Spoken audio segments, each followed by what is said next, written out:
It's Saturday morning, live from across the Bostik Leagues. This is Back of the Net, where your weekend football begins.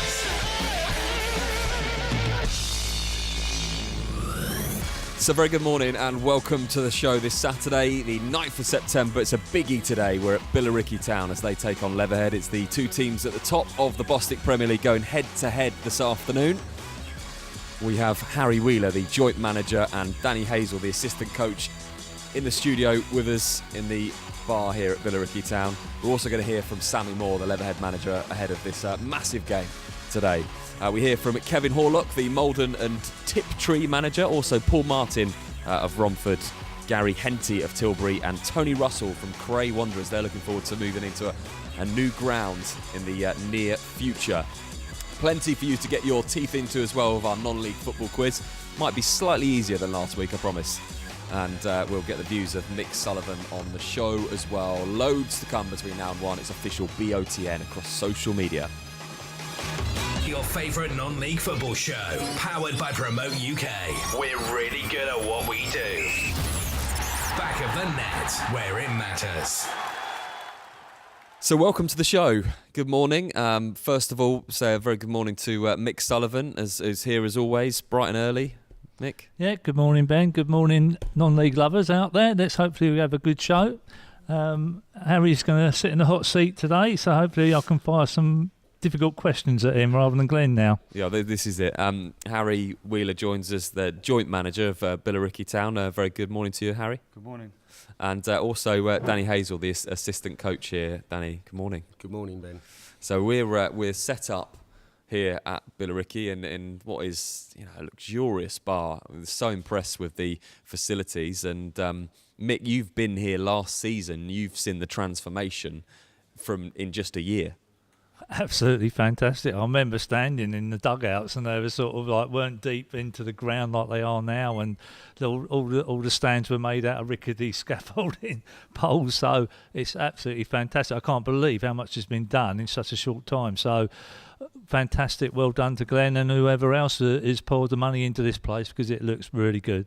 And there's been a lot of publicity, certainly this season, for the start of the season, but for those people that haven't been here, to actually come here and see it and see how good the facilities are, and the pitch looks just as good as anything I've seen this season. It's it really is something. You really have to come here and see it to get that feeling of it. Well, here we're seeing the guy with the sort of big little lawnmower on it, cutting it down to half inch or whatever. It looked like Wembley. So pitch is very conducive to playing a lot of football. So I'm going to ask Harry how they do play, because I've not seen Billericay play yet. We'll talk about the matters on the pitch shortly, but Harry, first of all, to be able to be a part of this when you look around and come into the ground. I mean, you're here obviously every day. It's so impressive, isn't it? Oh, it's fantastic.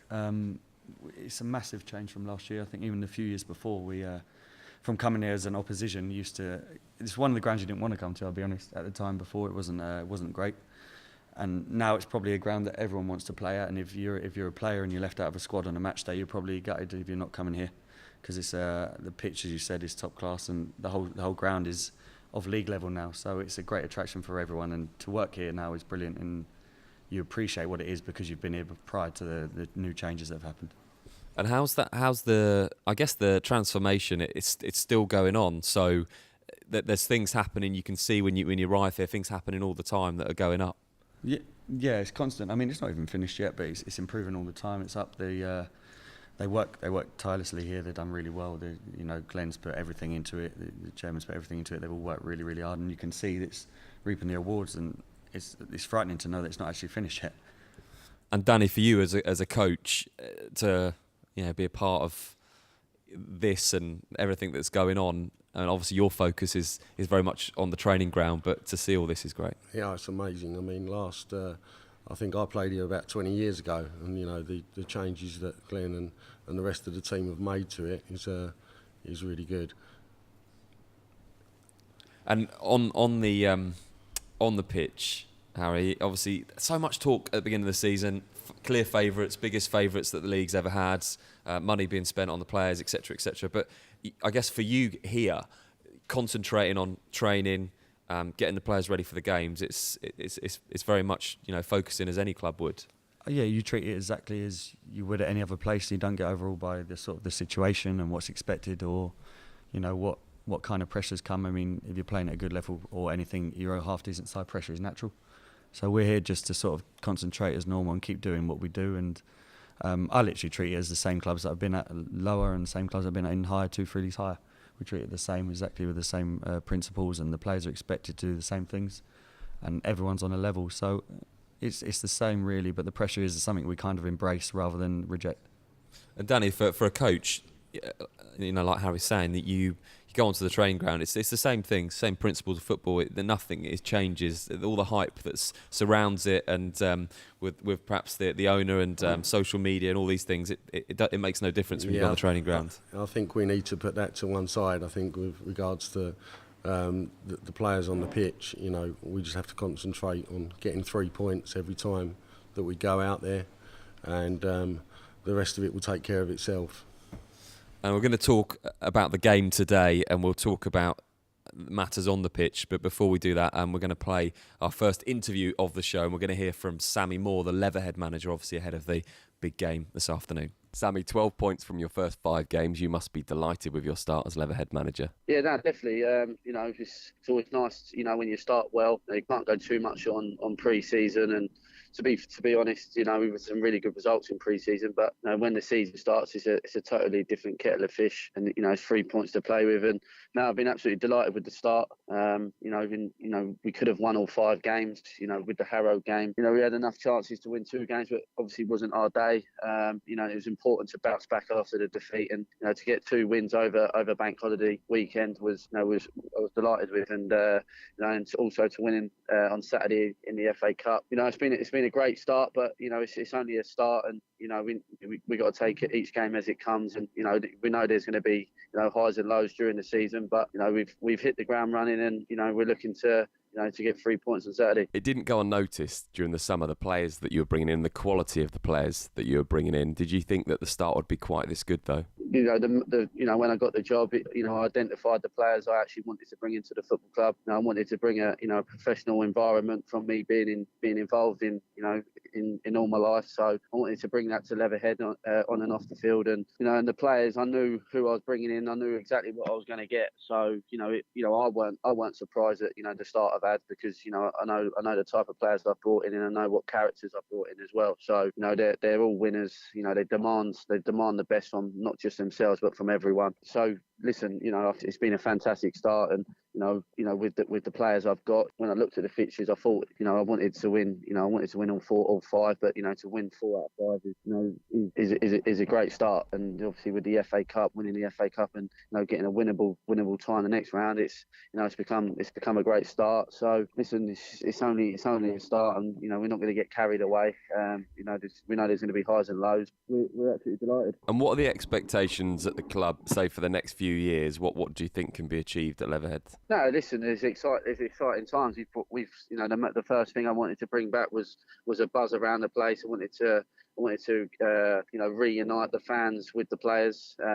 With after games, I want it to be like a family club and a family environment, because when I was at Wimbledon, they had that going through the leagues, and it's massive. Non-leagues about you're only as good as your fans, and you're only as good as your volunteers that do all the stuff behind the scenes what they don't get recognition for. So that was the first job I wanted to bring, was everyone back together, make Leatherhead put Leatherhead back on the map, and bring exciting football to the football club. And I wanted to bring players there who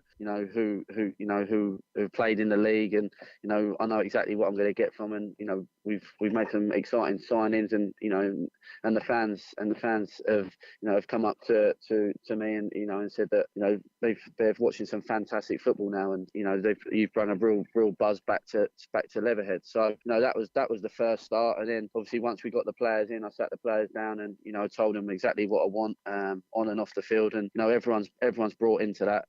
So for me, it's made made my life easier with the players I brought in. Has the owner had a conversation with you where he said, look, within 3 or 4 years, this is where I want the club to be? Are there aspirations to get into as far as, say, the conference and the Football League? Nah, listen, it's small steps. We're not thinking next year. We're thinking at present. We know what we need to do to get the football club to where it needs to be. So they're little steps at a time, and once we've hit that marker, we can tick that off and then go to the next thing. And it's about winning games of football and bringing the crowds back to Leatherhead, which we've got this year. With obviously bringing Jack Midson in and Lee Minchell. Recently he was at AFC Wimbledon, so the connection with AFC Wimbledon with myself has brought Wimbledon fans back through to Leatherhead through the gate. So our crowds are good. Our crowds are creeping up. And people said last year that they wouldn't have had that many come last year to watch Leatherhead. So the small matter of Billericay tomorrow. What do you make of the start that they've had to the season? I don't want to mention too much because I just want to concentrate on Leatherhead. That's what I've been. That's what I've got a job to do. At the end of the day, they've got a good side. They've got some good players, but it's 11v11, and we'll be going out to go and get 3 points. He's fair play to him. He's put the money into the football club, and you can't knock him for that. We'll be going out and giving it a right go. For the best highlights from across the Bostik leagues, visit youtube.com/back of the net. Yeah, fascinating interview with Sammy Moore, the Leatherhead manager. Okay, Harry, I'm going to just ask straight away. Last season, the Leatherhead game, much was written about it with a song and everything else. What is the feeling towards Leatherhead after that? Nothing personal. You can't get personal in football and try and bring things back from last year. All we do then is lose focus on the game, and we teach the players all the time that the next game's the most important, and this is the biggest game of the season. But then Tuesday, that'll be the biggest game of the season. So we can't get ruled in what's happened before and what's been going on before. The feeling would just be as every other game, same as last week, same as the week before, and we'll go into it just as Sammy said there on the interview, as 11v11, and we'll try and we'll go to get the 3 points, and hopefully we perform right. That's what we'll do. And a lot of the hype was obviously around Jimmy Bullard last year and what he did. Not being a part of the club this season, new manager probably loses a lot of that anyway. Yeah, it loses. Yeah, it might have been a little bit more insightful if he was still here. That loses a little bit of it, but at the same time, you just stay focused and you stay concentrating on your game, and we'll. I think they've got some of the same players, but they've got a lot of good players in now. So they're a better side than they were last year. But then we're a better side than we were last season. So from what you said again, it should be a great game today. And Mick, that for Leatherhead, so much talk of this season about Billericay and how much money that they're spending. But actually for Leatherhead, they've spent a bit and they've brought in some good players as well. And it's no surprise that they're right up there at the top. Yeah, probably if Richard's listening to this, he'd probably say they haven't spent nothing. And God knows where the money might come from, and probably they will play it down. Obviously, Sammy's played his interview down in this game, whereas I rather like the fact that Glenn's hyped it up a little bit. I want to see a sort of a good battle out there like the supporters. I don't want it to be all nicey. I want it to have a little bit of an edge on it, and I'm sure that Billericay will have an extra edge on this game today. But, as you say, they brought in some very good players, Leatherhead, very good players, and they pass the ball and they play some attractive football. I've seen them a couple of times, and I sort of early stages, I say they're going to be up there where they are at the moment. So 4 wins for both teams at the minute, both first and second. Let's just hope it lives up to it, the billing. Yeah, you like a tackle, don't you, Mick? Harry, I was just going to ask you actually how much you have managed to see of Leatherhead this season. Been sent clips and certain parts from managers that we've spoken to that have already played them. But in terms of not a massive amount, and that's not through complacency that we don't feel we need to. It's just with the ways to sort of do things at non-league we play when they play, and we can sort of at the moment with the stuff we've got only go on sort of other managers' recommendations and video clips and stuff like that. So we've got an idea. But again, teams might come here and play in a certain different way to go and get points or however they want to manage it. So we can't really preempt anything anyway because we don't know how they're going to come and assess the game. So Keith Rowland, who's the Wingate and Finchley manager, said to us a few weeks ago that he doesn't do tactics in non-league football because the players are playing at this level for a reason. They don't understand them, which was one hell of a quote to come out with. And I think he went on to explain about that. But is that something for a game like this? You concentrate on your game, and they're the kind of tactics you worry about. You don't particularly worry about, at this level, how other teams are going to set up and how they're going to threaten you. Yeah, I mean, I don't agree with that quote at all in any way, to be honest. No, the tactics let our players are brilliant. We work tactically on our shape, like you just said, and on our style of play and how we're going to do. And we do that. That's not just offensively. So we are aware of the other sides, and that's defensively as well. But again, it's 11v11. So on the day, that defensive shape and that is to stop teams from scoring whatever way they play.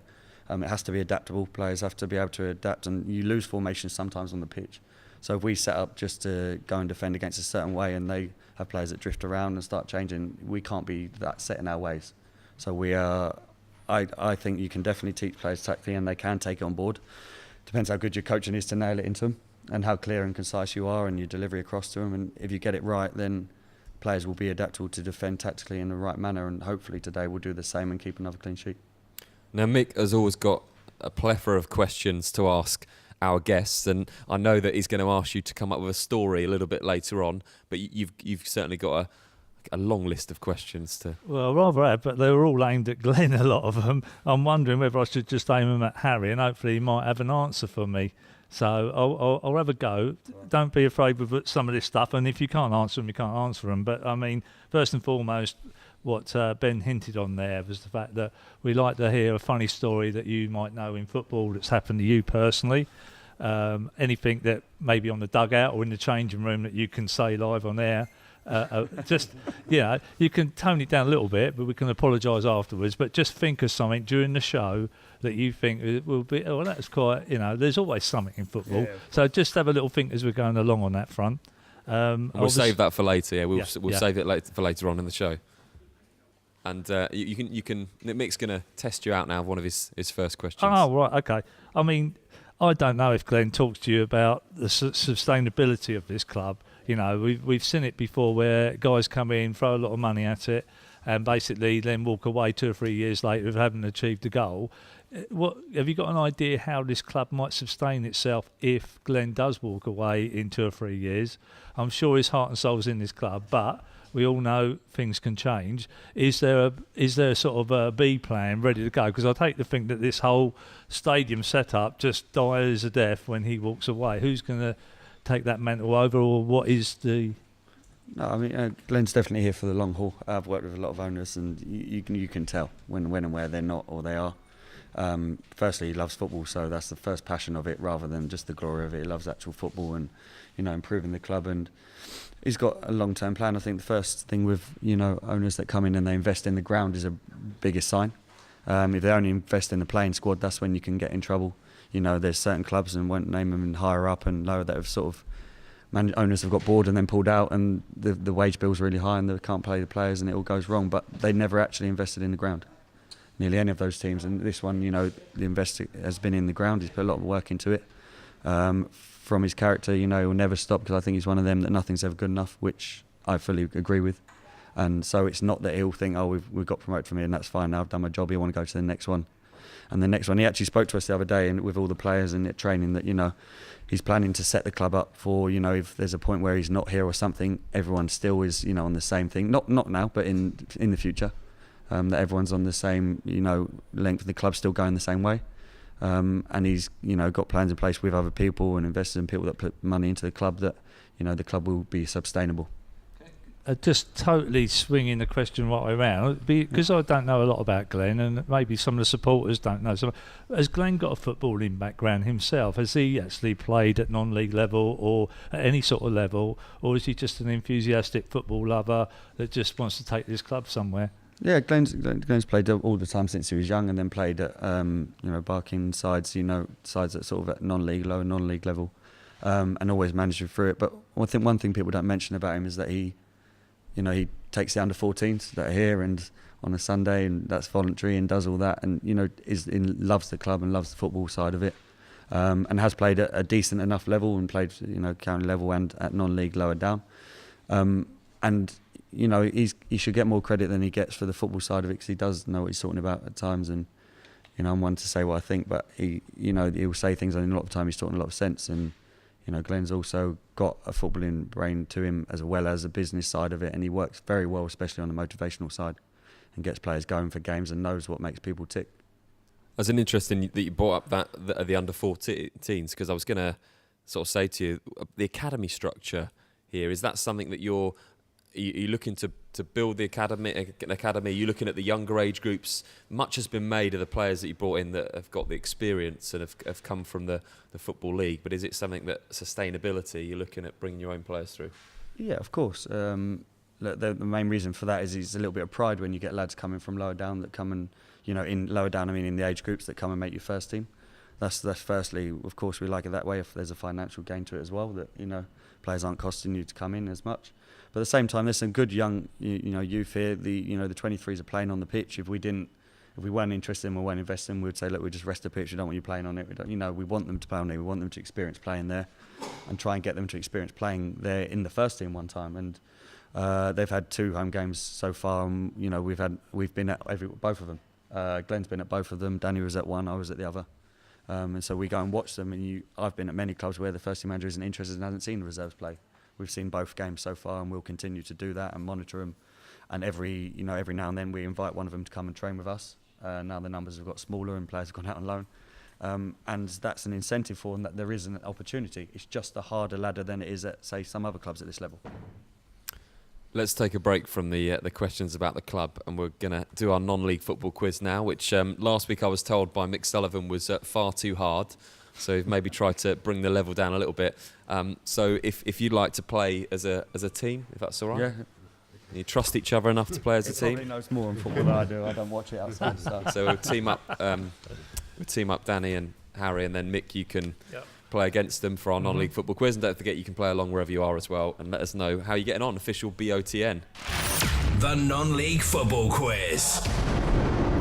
We didn't have any complaints from anybody listening or viewing the show afterwards on the level of the quiz last week, so I'm thinking that people's FA Cup knowledge was perhaps slightly better than yours, Mick. Likely. Yeah. Although you did get a question, it was the Leatherhead game that you went to, and was it 75, 76? I think I did win this non-league game, didn't I? This quiz last week. I won it, didn't I? You did win. Mick won the non-league quiz because you were the only person to get a point. There was 5 questions, you got 1 point. And the game I was at Leatherhead, wasn't it? Yeah, Leatherhead, Leicester. That was a standard. Producer Remy is back in the studio, back from holiday, so he's going to be adjudicating the quiz. So do play along and let us know how you get on, and we'll kick off right now. Question 1. Okay, during the last round of fixtures in the Bostik Premier League, who scored the most goals and how many did they get? So during the last round of fixtures in the Bostik Premier League, which team scored the most goals and how many did they get? There's a reason for including this question. Mick looks like he's thinking hard about this one. It was a couple of weeks ago because obviously we've had the FA Cup weekend, so a little bit of a break. So during the last round of fixtures in the Bostik Premier League, who scored the most goals and how many did they get? Have we all got an answer? Yeah. Okay. Confident? Yeah. Mick, you got an answer? Yeah, I've got an answer. I'm not as confident though, but yeah. Question 2. Do you know your towns, cities and Uniteds across non-league? I'm going to give you 3 football teams and I want you to tell me whether they are town, city or United. So your 3 teams are Chelmsford, Harrogate and Welling. 3 teams are Chelmsford, Harrogate and Welling. And I want you to tell me whether they're town, city or United. And you can have a point for each one you get right. So 3 points up for grabs. Just name them again, please. Yeah, I know it's early for you, Mick. Chelmsford, Harrogate and Welling. Okay. You can obviously do that as we make our way through. Question 3. Leicester City and England striker Jamie Vardy started his football career with non-league Stocksbridge Park Steels before playing for both Halifax Town and Fleetwood United. But who did he make his England debut against? Was it A, Belgium, B, the Republic of Ireland, or C, Germany? Leicester City and England striker Jamie Vardy started in non-league football, most famously for Fleetwood United, and was it A, Belgium, B, Republic of Ireland, or C, Germany? Did he make his England debut against? And actually, I've just realised something on the sheets for the questions is is Fleetwood Town. So there we go. We won't confuse you, Mick, but got that don't one wrong. bother. It's written Went on over there. my head anyway. Apologies to any Fleetwood fan out there. It'd be nice if you messaged us in and said, hey, we're not United, we're a town. So Jamie Vardy, did he make his England debut against Belgium, Republic of Ireland or Germany? Got an answer, Mick? Yeah. Okay. Germany for me. Oh, I told you the answer. Mick has been playing this quiz. Mick has been playing this quiz for how many weeks now? Is it 5? Stop it, you. Question 4. Former Arsenal and England striker Ian Wright is known for his punditry right now with ITV and BBC Radio 5 Live. But which current Bostik League club did he start his career with? Was it A, Greenwich Borough, B, Dulwich Hamlet, or C, Tooting and Mitcham United? Former Arsenal and England striker Ian Wright, known for his punditry, ITV and BBC Radio 5 Live at the moment. But which current Bostik League club did he start his career with? A, Greenwich Borough, B, Dulwich Hamlet, or C, Tooting and Mitcham United? That was question 4. Official BOTN across social media to get your answers in. We all got an answer for that one? Yeah. Still a little bit of deliberation going on. We got it. You got it? Yeah. Question 5. There are only 3 Bostik League teams across all 3 divisions who have won all of their games so far. Can you name them? We'll give you a point for each one. So there are only 3 teams across the Bostik Premier North and South that have won all of their games so far. Can you name 3 of them? Point for each. I could give you a clue. Yeah. I won't give you a clue. I think there's a big enough clue is that we're in the Bostik Premier today, and the top of the league haven't won all their games, so they're not a Bostik Premier League team. Yeah, there you go. That's a fair clue to give you. So, we all got answers. We'll give you maybe a couple of seconds to do that one as well. Official BOTN across social media if you want to get your answers into that. There are only 3 teams across all of the Bostik leagues that have won all of their games. Very impressive start for those teams, and we've established that they're not in the Premier Division. Who are they? A point for each one. We're going to leave you to deliberate on that one and get your answers into as official BOTN on social media, and we'll come back after this. You're listening to Back of the Net, powered by Promote UK. We're really good at what we do. Times are changing. We now live in a digital world where 9 out of 10 people use the internet to look for local goods and services. Whether in front of a computer at home or on a mobile phone on the go, people expect to find what they want, when they want, quickly and easily. The question is, can your business be found? At Promote UK, we specialise in getting local businesses found online. One highly affordable package will give your business a stunning mobile responsive website, which we guarantee to get to the first page of Google and keep it there. And we take care of everything: copywriting, design, hosting. We even offer unlimited amends all year round for no extra charge. So, whilst you're busy focusing on your business, we're busy making sure it can be found online all year round. Start your Google Page 1 journey today with a free online health check by visiting promoteUKLimited.com. Promote UK. We're really good at what we do. Are you looking for a little bit more than a good meal at a pub? The Half Moon is a hidden gem located in the picturesque village of Charlwood on the Surrey-Sussex borders. Proud of old traditions, this old English pub offers tasty fresh food with locally sourced ingredients, comfortable dining and traditional bar area, as well as a lovely garden for your enjoyment. Evening with friends or lunch with family, whatever the occasion, you can expect our friendly and welcoming staff to help. Half Moon Charlwood. Check out our Facebook page for upcoming events and live music. Need to refuel? Whether you're heading home or away, get ahead of the game and refuel at Dorking's Service Centre. Dorking's local retailer of quality BP fuel, Costa coffee and food to go. Find us at the traffic lights close to Dorking Halls or at dorkingservicecentre.com. From Premiership to Playground, MH Goals has everything you need for an outstanding football match, including aluminium and steel football goals, nets, line marking machines, team shelters, boot wipers, and much more. Buy with confidence direct from the manufacturer with great prices available across our whole range of sports equipment. What's more, we offer fantastic discounts for all FA-affiliated clubs. We pride ourselves on British manufacturing. We make all our football goals here in the UK UK and conform to the latest British and European safety standards. So call MH Goals direct on 01502 711 298 or visit our online store at mhgoals.com. Head to backofthenetsouth.co.uk tomorrow morning for video highlights and full match reaction of today's games. Back to your favourite non-league football show, powered by Promote UK. We're really good at what we do. Back of the net, where it matters. Welcome back to the show. We're just, I think Mick Sullivan was using the ad break to just make sure he's got all his answers down, see what he can beat of last week's scores. We said Remy's back this week, and she's going to be keeping a close eye on the answers. Hopefully you've played along on a Saturday morning.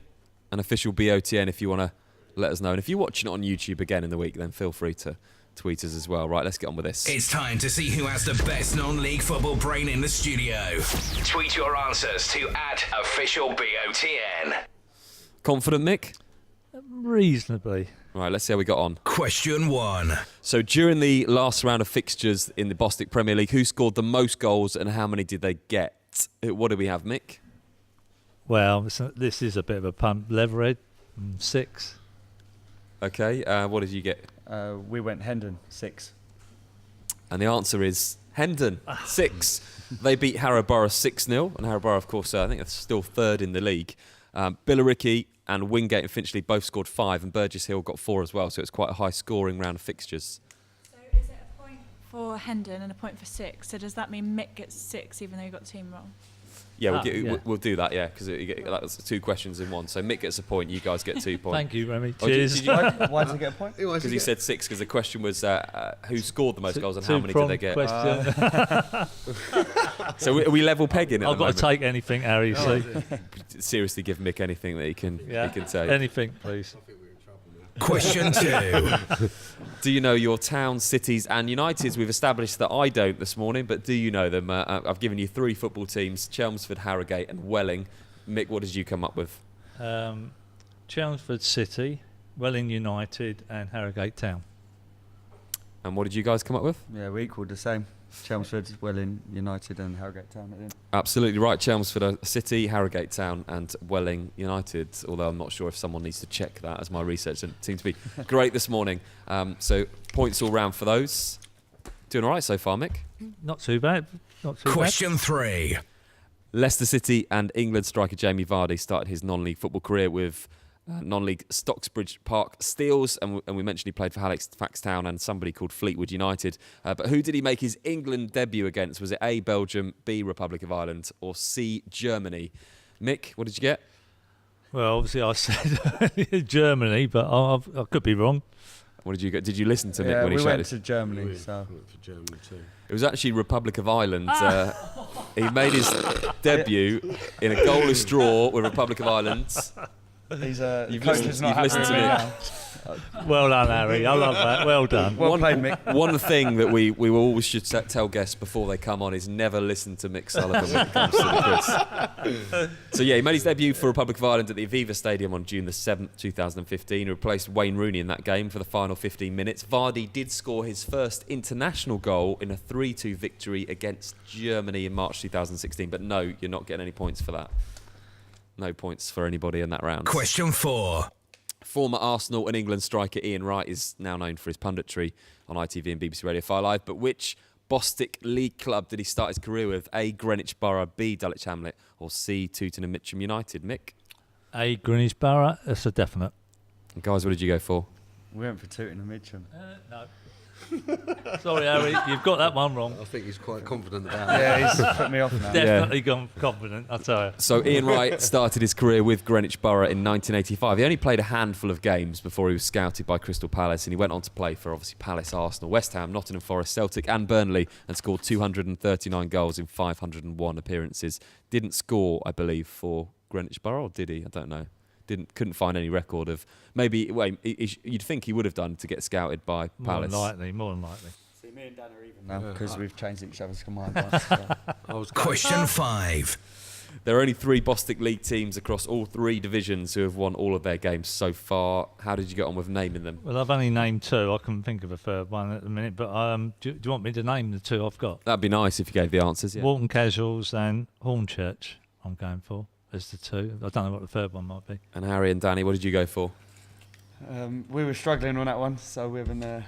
It looks like you're in the lead. They were all from the Bostik North, AFC Hornchurch, Heybridge Swifts and Dereham Town, or Dereham United if you're our voiceover guy, were the 3 teams. So they are the points. Remy, what's the scores in today's quiz? I feel like it's a little bit controversial now because of that first question. Absolutely. It gives Mick a 1 point win over Harry and And he Danny. stitched us up on Germany as well. Yeah. How many did Mick manage? So Mick, you got 6. Thank you. Like Leatherhead. There's a steward's in the inquiry imaginary game here. last That was the weekend. week before, wasn't it, or somewhere? And Harry and Danny got 5. Let's pour that. Leatherhead did win by 6 sometime, They didn't did, but it was in the FA Cup, so we can't take your Oh, answer. right, okay. All right, so you're happy with that then, Mick? Yeah, I'm happy with that. Yeah, you know the way I threw them with the sort of Germany sort of thing. I think that was the feel of it. It's all fixed. There will be, there's an opportunity for you guys to get your own back on Mick, where we do Mick versus the manager. We'll do it very shortly. We ask you to do predictions for some of today's games, which we'll get an update on where Mick is in the table as well. Right now we're going to play our second interview of the show today, and earlier on in the week I spoke to Kevin Horlock, the Maldon and Tiptree manager, and we actually go and see them on Tuesday. Here's what he had to say. Kevin, you finished second last season, missing out to Thurrock in the playoffs. Is it fair to say that this year automatic promotion is very much the target? I think that's always the target we set ourselves, and obviously me personally, I want to get Maldon to where it needs to be, which is in a higher division. I think it's important to set high goals, aim for the stars, and if you don't get there, you still might do very well and fall into the playoffs. So that's the aim. The aim is to get out of this division, ideally in the top 2. So it is this year, if not through the playoffs. As you mentioned, we missed out narrowly in the playoff final, which was bitterly disappointing after topping the league for so long. But I've got no arguments with that. We didn't turn up on the day, and Thurrock were more organised in the playoff final, more experience, which probably helped on the day, and good luck to them. It meant a really difficult summer for us in terms of recruiting players, because we lost nearly all the squad. We were only left with about 3 players. Players went on to get picked up by clubs in higher divisions, which I expected because we were a team full of really good individuals. So 3 of them have gone on to league clubs. Some have gone into the Conference South. So it meant a really big rebuilding job, which was difficult. We took our time. I think I've got it right. I think we're as strong, if not a little bit stronger than last year, if I'm honest, albeit we need to gel. And we've not really got up and running as yet. We've had quite a few injuries to our back 4, which has seen us chop and change a number of times, and suspensions. So we're conceding quite a lot of goals. But once them lads are back, once we stop conceding silly goals, we'll be a force to be reckoned with again. Yeah, and obviously this season with that extra promotion place, it would have seen you go up last year, so it's, that I guess that's extra motivation. Yeah, the motivation's there anyway. The extra place, I think, has probably alerted a few other clubs. There's a number of clubs that have obviously had an investment and recruited really well. So people maybe look at it and say it's maybe easier to get up this year because there's 2 spaces available. But I think a number of clubs have thrown money at it and are going to be in the mix. So I think in general, there's probably more clubs that are looking to take advantage of that. So in many ways, it is probably as difficult, or if not a little bit more difficult, to go up this season. When you look at August and the fixtures and just looking at the results, obviously the last couple of results in Hertford Town and Heybridge Swifts as well, your plan is that you're going to be up there come the end of the season, and rebuilding that squad is going to take time, and we see it so often in football where come Christmas sides go on runs and they're right up there. Yeah, I've no doubt that we're going to be up and in the mix again. We've had a slow start, and it is difficult when you've got a new squad and time to gel. So I envisage us being up there. So people can write us off if they wish to, but I'm sure we will be. On top of that, not only the gelling, we've had horrendous injuries. I think I've got 4 defenders out injured at the minute, lads that would probably start, which doesn't help. I've got a defender that's suspended now for 5 games. So we've not actually had the same back 4 in any of the games we've played this season, which doesn't help. It means it's chopping and changing. I'm not saying players that have played aren't good enough, they are, but when you're chopping and changing all the time, and it's difficult to get continuity and an understanding of how each other play. So I'm hoping that'll improve over the next coming weeks. Saturday, Norwich United, and you've got 2 home games now inside the next few days, which is just always what you need after maybe a couple of bad results in the league. Yeah, I think so. Last year, our home form was really good. I think we only lost 2 games at home, or 3, including the playoffs. So it was a fortress last year. So it's important that we get up to them standards as soon as we can make it a strong place for us again this season and improve, well, not slightly, drastically on our away form of last year, then we'd certainly be in with a chance. And yeah, we're just dying for the game on Saturday, really, after the disappointment of Tuesday extra time. And we're looking forward to Tuesday because the Bostik League show comes to Maldon and Tiptree on Tuesday night. Yeah, it's exciting times for this level of football. The profile's rising all the time. Obviously, it helps this level of football with what's going on at Billericay, which is fantastic. And I admire everything that Glenn Tamplin's doing down there. I know he gets a lot of stick, but I think it's a little bit unjust. He's putting his money where his mouth is. He's not only helping the football club, but the community as well. So it's not only great for Billericay and the people of Billericay, but it sort of has offshoots into this level of football. So it's raised the profile massively, and it's only going to grow, hopefully. For all the best coverage from across the Bostik Leagues, visit backofthenetsouth.co.uk.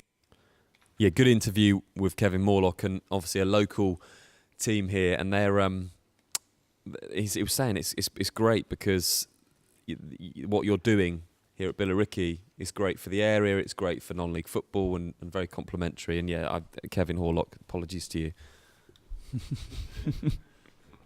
I think he likes being called Morlock. Yeah. I don't know where I did that earlier on. I think I did it in the actual interview as well. I'm not quite sure why. But very complimentary. And as I said, it's great for the teams. We've got a couple of other interviews as well with teams in this area, and it's just great for football in Essex. Yeah, it's brilliant. I think it's good for all crowds, and I think other teams' attendances have been going up for whatever reason it is, when either we've played there or just in general, because non-league's getting a sort of a bigger sort of name, really.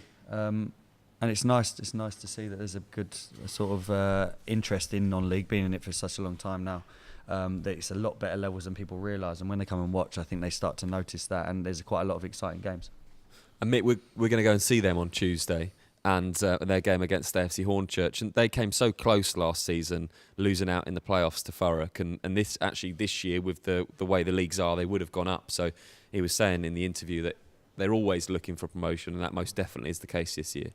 Yeah, but my tips for promotion were Hornchurch. I've seen them a couple of times, and I fancied them big time to win that league. So, if Maldon and Tiptree run them close, then obviously they're a good side. I'm looking forward to it. I've never been to Maldon and Tiptree at all. I'm finding out a lot about these Bostik North club. So Brighton and Sea was very, a good team that's come up in this division. And Bowes and Pitsea, we were really made welcome there 2 or 3 weeks ago. Fantastic club, and obviously they're this part of the world. So great. I'm looking forward to Tuesday night. And Danny, you were just saying that you've been there.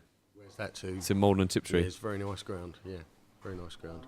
And they've obviously the aspirations that they've got, like going so close last year. And he was saying in the interview that they want to be one of the teams that are promoted this season. Well, obviously they've got Kevin Horlock as manager over there. Then, they should run it quite close. But as I say, I agree with yourself. I believe Hornchurch are probably the favourites in that league. Yeah, it'll be interesting, fascinating to see that game on Tuesday, and you can listen to full commentary with us from 7:45. Okay, let's get on with Mick versus the manager. This is your time to shine, Mick, with the predictions this week. We'll get an update of where you are on the table. So Mick will try and out-predict you on 4 games that are going on today, and our producer Remy has all 4 of those games, and she'll let us know where Mick is at the moment. How do you think you're doing, Mick? I know how I'm doing because Remy plasters it everywhere on Twitter, and Mark White loves it and Mark Ashford loves it. They're both topping me. No. No, so mid-table. Yeah, that's about what I am, yeah. So what games have we got today? Okay, So our first game is Folkestone, a victor, and Staines Town. So level on points, however separated by 4 positions due to Staines' advantageous goal difference. The Swans have kicked off their campaign with emphatic wins, 6-0 over Tooking Mitcham, 5-0 over Kingstonian, with Bettamar and Buchanan netting 7 league goals so far. In 4 friendlies leading up to the season, Buchanan also found the net 7 times in just 4 games. As for Folkestone, their league form so far has been better away from Thurlock Stadium. However, McCann's header home in the 90th minute saw them progress to the second qualifying round of the FA Cup in front of their home fans, despite being twice behind in the game against Greenwich Borough, making it back-to-back wins, both 3-2 for the Seasiders. So that's Folkestone at home to Staines Town. What do you think, Mick? Oh, Neil normally sets these teams up defensively anyway, so I'd say Staines 1-1 for me. Mick's going 1-1. I would go 2-1 Folkestone. I think they're starting to turn up a bit, and Staines had a few slippery ones recently. I just think it's a long way to go as well, and I'll go Folkestone 2-1. That's what it's all about, trying to outdo Mick Sullivan's predictions. What have we got next, Remy? Okay, so next is Romford and Soham Town Rangers. So Romford and Soham sits 17th and 18th in the Bostik North after both winning 1 game, drawing twice and losing twice. The Borough were knocked out of the FA Cup on Sunday after a 1-0 defeat in local derby to AFC Hornchurch. Incidentally, deja vu as it was back-to-back games for Hornchurch and Romford, as their encounter on Bank Holiday Monday also saw AFC bag 3 points and 4 goals, making it back-to-back defeats. Soham also exited the Cup after their replay on Wednesday night, 1-0 defeat to Westfield. Oh, wow. From my perspective, not knowing the teams well, that's where Harry and Dan are going to have the nod on me on this one, because they're more local to them. But I'd probably say home team, because they've got similar records, what you're saying, Remy. Probably I'll go 2-0 Romford. You might have looked at a piece of paper. I'll let Dan have this one. It's like 2-0 as well. He does have a habit of doing this. I saw him. I saw his peripherals moving. So we've gone 2-0 Romford as well. Okay, so both going 2-0. This is like Republic Romford. of Ireland and Germany all over again. And we will hear from Paul Martin, the Romford manager, a little bit later on the show. Okay, so our next game is Bury Town and Tilbury. So the Dockers will be looking to make it back-to-back wins away at Bury Town, who are yet to win a game in 3. After a heavy 4-1 defeat to Romford, Tilbury bounced back with a 2-1 win over Brentford in their last league fixture.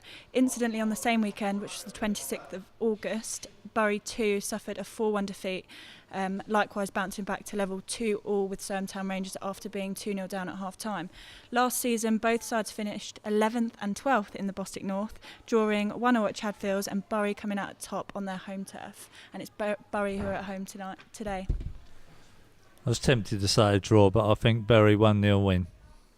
I haven't. Honestly. Look, I promise you, I've not looked. They haven't written it down. We were going to say, we'll change it. We'll go up. We'll go 2-1 Bury. I like that you go tactics-wise. You're thinking, wow. we've got to change it. Thank God you didn't write that down. Wow. One more game. Final game's going over to the South Mix. You might like this one a bit more. So it's Walton Casuals and Horsham. So Walton Casuals were the only Bostik South side to win 4 out of 4 opening fixtures, defeating Hythe Town, Chipstead, Faversham Town and Molesey. They've scored 12 goals in their last 4 games. So their FA Cup campaign, however, did not carry the same momentum, and they succumbed to defeat to Herne Bay in the first qualifying round, which was 3-1. As for Horsham, they have 6 points on the board after 2 wins and 2 defeats. After being 4-0 down to Thamesmead at half-time on the 26th, the Hornets went on to lose 5-0. However, on Bank Holiday Monday, De Paulo's side bounced back with a 2-1 victory over Guernsey and took that positivity into the FA Cup and had an emphatic 6-0 win over Ashford United, which sees them progress to qualifying round 2, where they'll incidentally host Herne Bay, who knocked out Walton Casuals. Well, it's my old club, so I've got to go Walton. It's just about how many. Obviously, no managers both sides. I'm not looking. 2-0 Walton. We're going 3-1. 3-1 to Walton. Yeah. And locked in. You can have a go. Official BOTN, social media. Get your predictions in and you can be added to our leaderboards and we'll find out. You can obviously tune in, guys, in the week and have a look and see if you beat Mick which I'm sure will be first thing on your list to do. It's a priority from today a little bit later on, and we'll see how Mick's bit of controversy on this, isn't there, as well? Nice to see it. We won't be sleeping if we lose again. We've not lost 2 on the trot yet. Plenty more to come on the show this morning. If it is getting a little bit noisy and you're listening, it's just because we are in the bar here at Billericay Town. It's obviously where everything happens and all the supporters come in, staff are coming in to get ready, and we like to put ourselves in the middle of a club where everything's happening. We're going to do a little bit of talk next about things that are going on around non-league. We like to talk about any big stories that may have been happening, and Mick Sullivan is always good for a big story. Well, I wouldn't say this is a big story, but it probably is to all those over Walton Way. Obviously, Walton Casuals move into their brand new setup and ground. Fantastic. I've seen it on Twitter. It's a proper sports hub. And what Tony Gale has done, along with people behind the scenes there, has been absolutely fantastic. They've badgered Elmbridge Council for a lot of years. When I was manager there 7 years ago, it was just like make-believe, and they showed me these plans, and I thought, oh no, I'm not going to be here by the time they come round. So, and its fruition's happened. They play their first game there today at home to Horsham, and I wish them all the well. You know, what a great, Anthony Gale's got Manager of the Month award, so it's all looking good for Walton Casuals, and I really hope that they go on and they do well in this league this year. It looks like Anthony's got a few good players, but especially that ground looks fantastic. And the only problem is, Ben, when this sort of thing happens, the teams that go and play there up their game, so it might be sort of like more of a hindrance. It'd be interesting to see if Walton's form turns a bit when now these other teams rock up at their new stadium. So interesting. Yeah, and that's going to be a really impressive new ground. Can't wait to go and see it. Also to mention Cray Wanderers, they've plans to have their new stadium. They ground share with Bromley at the moment. They're planning to have permission to move in to their new stadium, and there were some plans released this week. And it's just great for non-league, isn't it? Where you're seeing so many clubs now that, obviously with these 3G pitches that they can make a bit more money off of, but that moving into new grounds, and the pitches from, say, 10 years ago in non-league football. It's a dramatic change. They're so much better than they are. I mean, the potentials of a lot of non-league clubs, I mean, the West Ham friendly that we had over here before the start of the season, to get nearly 5,000 fans over here just goes to show what the potential of this particular club and also other non-league clubs there are around. It's something that we're seeing more and more of, and obviously one of the teams that we know well, Dorking Wanderers, will be moving into their new ground soon as well. So many clubs following suit. And we have to say, another mention for anyone that's just joined us, just coming into the ground here today, you see all the work that's going on the far side. You mentioned, Harry, it's far from complete, but this is a real transformation here as well. Yeah, it's fantastic. As I said, it's a real... I've been in league grounds that probably aren't as good as this one. And one thing I would say, about the owner and what he's done is he's done what he said he would do. He said he would improve the ground to a certain level. I think he posted a picture in the week of the old ground next to the new one, split picture, and you can see the massive difference. And anyone that comes here, it'll be good even just to come down for a game to actually see how much it's changed. A couple of other things to mention as we're rounding up non-league football. Hendon, we mentioned in the quiz, won 6-0 against Harrow Borough, who at the time had a 100% record. A hat-trick was scored by Nico Muir in that game. And also worth a mention this week is Alex Teniola. Hopefully I've got that pronunciation right. He plays for Thamesmead Town. He scored 4 goals against East Preston in the FA Cup preliminary round. He completed a hat-trick against Horsham. He scored... against VCD Athletic on Bank Holiday Monday, and that's a streak of 8 goals for him in the last few games. So pretty impressive. I'm sure clubs will be taking a look at him. Alex Teniola. Do you know much about him, Mick? I have seen him play. He's a big lad that plays up front, but I see Harry's ears pricked up. It looks like Billericay are going to start looking at anything that comes on the radar this coming season, particularly for teams in Bostik South or North. They're going to sort of eat them up and take them down here, I reckon. Well, it's opportunity as well for my coaching thing. I come from nothing and did it voluntary at first and moved up, and it's the same for players. It's nice for players if they're youngsters that are putting themselves out there. They should get recognition, and it's nicer to go from pick players from lower to bring up, than from higher to bring down. You could be called a hypocrite for what we've done here, but at the same time, we're fully aware of those kind of players, bringing them in around the experience from higher up. And if they're scoring goals like that, and his goal record is speaking for itself, if he keeps doing what he's doing, it won't just be us. There'll be many others, and there'll be a lot of competition for the lad. It was something I was going to ask, actually. We touched earlier on about players, as you say, that you brought in and the younger players that you bring in. Are you looking, how's the squad looking for this season? Are you actively looking for perhaps a couple of positions still? Not really. No, the squad's bigger. We've actually got 6 players on loan at the moment, and the squad's still big enough. As I said, but if there's younger talent, we're not really now looking for anyone from higher up to come down or anyone with a name. It's more now trying to get a sustainability for the future. And what we don't want to do is, if we do go up, and if that happens, we want to try and keep a continuity in the side and have a team that we could use for 2-3 seasons that the lads could follow on the journey. And if there's lads from lower league scoring goals and doing what they're doing, they would be the kind of people that, if we could attract them to us, then in time they'll end up joining our sort of our level and then going on the journey with us. Harry, have you got anyone in the team today that probably might say start, you'd be giving away who's starting, but that's young and come through nowhere, that's going to be part of your setup here, that might actually get on the field of play today? Is there anyone that hasn't necessarily got a great background from where a lot of the ex-pros that you got down there? Is there anyone that's just come from this level or below that might be part of today's game? Yeah, we're not so much from below at the moment, to be honest. We're not massively from lower than ours, but we've got lads from this level that have been played for teams in this league, and lads from just one league above that are still young, and there's a few of them that are 21, 22 and have massive potential to go higher. A couple of them potentially could have gone to league clubs. They sort of fell through, and they've come to us for now, but we might either be a stepping ball for them, or hopefully they go with us to that level. But we've got 2 or 3 lads that are in their early 20s and one that's 19 that potentially wise could go and play a lot higher, and that'll either be with us or with a bigger club than us. That's really good news. I just want a quick question for Dan here. Danny, look, you're sitting on that bench. I presume you're part of the bench team. Correct. Are you? I am. So you'll sit there and you'll watch Harry and Glenn. I do. Standing up. But can you give me an idea what their style is? Who's the shouter and baller? Or are they both comfortable, fold down? Are they Arsene Wenger type?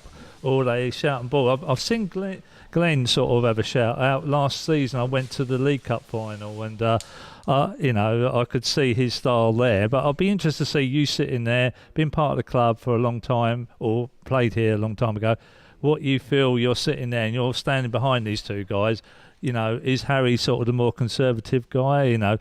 Be honest about this, don't be frightened. Have you came and seen the game? No, well, I've not been here. I'd be interested to see it today. I think you'll find that Glenn's a lot more animated than Harry and I. He will shout a lot more. We'll obviously look at what the players are doing, and we tell him to calm down a lot, don't we? Really, no, it's how can I say? On the tactical side, he's a little bit more up and at 'em sort of guy, Glenn. Where obviously we have to take the edge off that. We try and get the players to relax. And do their jobs, because there's a lot of players here with a lot of experience, so we just need to let them get on with doing their jobs, because they know what they're doing. There's not a lot really that me and Harry can inform them and tell them other than the basics. They just need to keep it real and enjoy themselves. This is what we're here for. I appreciate it's a very delicate question I put to you there, Dan. I thought you put it across really well. I mean, Harry's a bit quieter here. Be interested to see. I mean, have you had to sort of calm Glenn down on a few occasions? At times, I think it works really well. Don't get me wrong. I'm not shy to tell people when they need to be told, they're told. But I think that comes better when you're not always like that. And then when it does, it's done at the right time when it's needed. Glenn's quite a very good motivator, as we said, and very sort of animated inside, and that works for some players. And some players, they're told in sort of one-on-one in situations or in groups, and we bounce off quite well together, and we have a nice sort of rapport between the 3 of us. I think Danny's sort of in the middle in terms of character-wise. Glenn's one end, and I'm sort of the other. But then that works well for us too, because we don't clash. Tactically, that's my sort of main thing, is very tactical on what we can do. I believe you can teach everyone. I don't care where they've been. And at the same time, I'm not shy to do that. But then Glenn's not shy in the other way to get an extra motivation out of them. And Danny, it's good to have someone that sort of sometimes stands back, because Danny sometimes sees things that we don't. And it puts the comments in, especially with the forwards, from where Danny's played at a good level as a forward. And that, you know, he'll see things. Sometimes I might be concentrating on them as a unit, and he'll pick out on individuals and notice what they're doing. So as a three, it works really well. To be fair, my style, I do like, if my personal opinion is the fact that if you're quiet, I think the team sort of play quiet. If you're a little bit more emanating and a bit more voiceful, let's say, I feel that they know that you're on them, and I think that helps. That was always my style of management, and it seems that Glenn's similar to that, but you obviously put the edge on, like if he's going over the top a little bit, you have to step in. It's on both, but at the same time, we set standards. And my profession, players will not go below the standard because they know the repercussion. The competition is too strong for the side, and it's too competitive. So you know, lads don't need to be told. Lads know that people are breathing down their necks, and they know that either any of us, if they're not doing it, they'll be told by either of us. None of us are, you know, shy. It's not Glenn that does all of that. Between the three of us, they'll be told. So it's a good mixture, but at the same time, it's good to have Glenn that's on it all the time, and us to do it sporadically and in different moments, because it gets the best out of them. Yeah, we'll be watching today. It'd be interesting to stand sitting in the stand and seeing how it all works from both parties, because obviously Sammy will be playing, and I gather Steve Salis is not here, so it'd be interesting to see who the man on the bench for Leatherhead will be today, orchestrating it, because obviously Sam will likely be starting, so that'd be interesting. I just wanted to ask you as well, obviously there was a short documentary on Sky Sports which Glenn was on and showed the changing rooms and everything that went in, which was a great insight for anybody that hasn't been to the club and doesn't know about it. How much does things like that help with the motivation in the dressing rooms and the decorations and everything else that Glenn tries to do? It helps when you're in the change room and the environment is brilliant. I think your environment depends what matches your situation, and when it's a very motivational dressing room, and if you're in it for a game and you're trying to get people up, it has quite a good effect on the players, and it's much better when you're inside it. And I think it's nice for people to see it from the outside, and the best thing for us is that we're different. And I think some people are afraid of what's different, and people would like to criticise, and you know, we don't want to be like everyone else. We're not trying to do the same thing as everyone else, so we shouldn't act the same, and if we like to be the change room different. And I think it's a nice change for the players, and the players find it quite refreshing. And it does set a good tempo when you're getting each other up and you're seeing quotes around the room, and there's no way out of that mental side, and there's nowhere for anyone to switch off. Fascinating talking to you today. We're at Billericay Town ahead of their game against Leatherhead this afternoon. We're going to take a quick break and then we're going to come back with more. You're listening to Back of the Net, powered by Promote UK. We're really good at what we do. Times are changing. We now live in a digital world where 9 out of 10 people use the internet to look for local goods and services. Whether in front of a computer at home or on a mobile phone on the go, people expect to find what they want, when they want, quickly and easily. The question is, can your business be found? At Promote UK, we specialise in getting local businesses found online. One highly affordable package will give your business a stunning mobile responsive website, which we guarantee to get to the first page of Google and keep it there. And we take care of everything: copywriting, design, hosting. We even offer unlimited amends all year round for no extra charge. So, whilst you're busy focusing on your business, we're busy making sure it can be found online all year round. Start your Google Page One journey today with a free online health check by visiting promoteUKLimited.com. Promote UK. We're really good at what we do. Are you looking for a little bit more than a good meal at a pub? The Half Moon is a hidden gem located in the picturesque village of Charlwood on the Surrey-Sussex borders. Proud of old traditions, this old English pub offers tasty fresh food with locally sourced ingredients, comfortable dining and traditional bar area, as well as a lovely garden for your enjoyment. Evening with friends or lunch with family, whatever the occasion, you can expect our friendly and welcoming staff to help. Half Moon Charlwood. Check out our Facebook page for upcoming events and live music. Need to refuel? Whether you're heading home or away, get ahead of the game and refuel at Dorking's Service Centre. Dorking's local retailer of quality BP fuel, Costa coffee and food to go. Find us at the traffic lights close to Dorking Halls or at dorkingservicecentre.com. From Premiership to Playground, MH Goals has everything you need for an outstanding football match, including aluminium and steel football goals, nets, line marking machines, team shelters, boot wipers, and much more. Buy with confidence direct from the manufacturer with great prices available across our whole range of sports equipment. What's more, we offer fantastic discounts for all FA affiliated clubs. We pride ourselves on British manufacturing. We make all our football goals here in the UK and conform to the latest British and European safety standards. So call MH Goals direct on 01502 711 298 or visit our online store at mhgoals.com. Back of the Net, the official partner of the Bostik Leagues. Join us from 2:30 for live coverage from today's game. Back of the Net, where it matters. Back to your favourite non-league football show, powered by Promote UK. We're really good at what we do. Back of the Net, where it matters. So welcome back to the show. This afternoon we're here till 1 o'clock talking everything across the Bostik Leagues and non-league football. We're delighted to be at Billericay Town this afternoon ahead of their game against Leatherhead. Big game as well. Harry Wheeler is with us. And Harry, we were talking much earlier on in the show about the... It's a big game because of what happened last season, and people read a lot into that, but especially because it's two teams that have started so well, two teams that are perhaps a couple of the favourites to get promoted this season, and it's a big game. Yeah, it's a massive game. As I said, every game's most important, but it is a big game because it's first v second. The interesting thing we see, 3 months down the line, if it's still the same 1 and 2.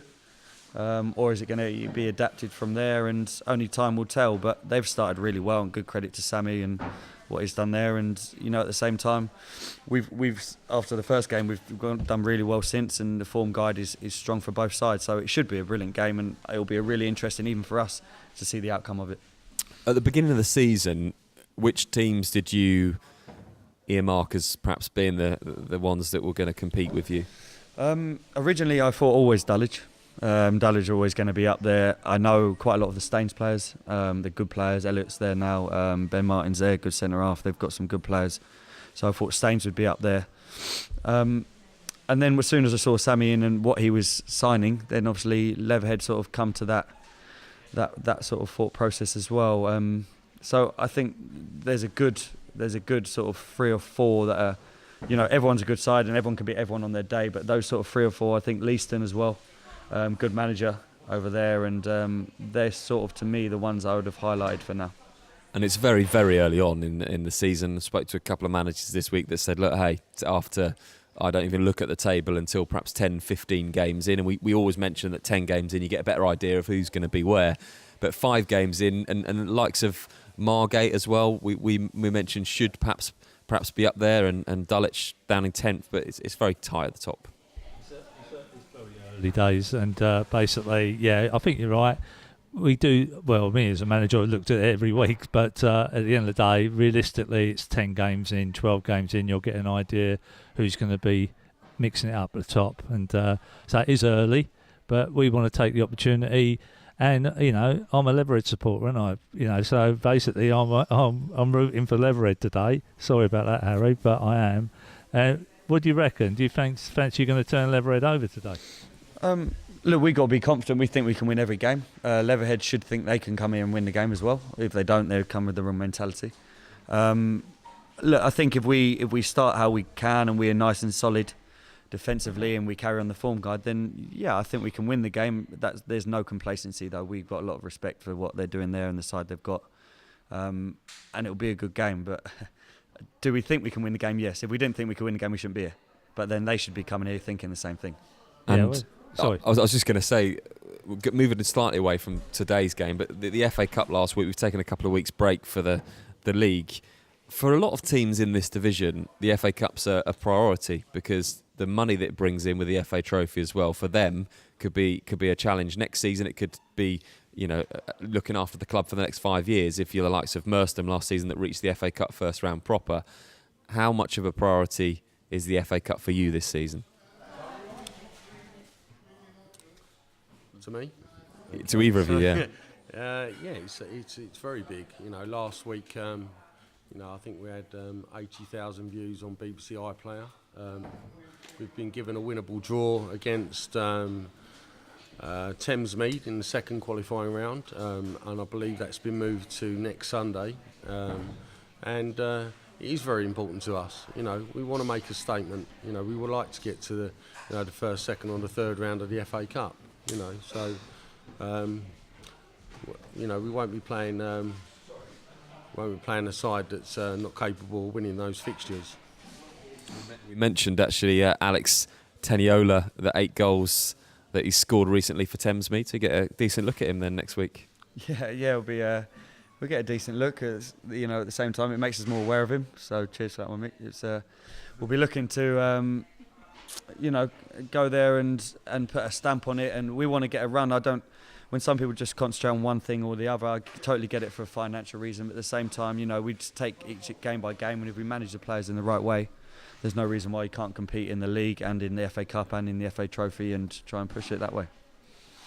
Yeah, this weekend we are focusing on teams that are in and around this area, and our next interview comes from Paul Martin, the Romford manager, and Remy caught up with him yesterday. Last season you finished 16th in the league, level with VCD Athletic and Brentwood Town. This year the restructure of the league with 2 clubs going up, only 1 going down, and the Bostik North being the tightest division out of all 3 divisions. It's going to be a difficult season for you again. Yeah, always a difficult season for us. Obviously the finance side of it, I know they'll always go on about it, but obviously we don't play our players, and it's probably the hardest thing to do is compete with the big boys in our league, but we seem to have held our own the last 8 seasons, and hopefully we can do it again for another season. And you say with competing with the big boys, you have had an emphatic victory so far this season with your 4-1 defeat over Tilbury. Would you regard them as one of the bigger boys with a higher budget, with a new ground? Yeah, I think every team in our league is obviously a big club, and like we said, it's a tight run.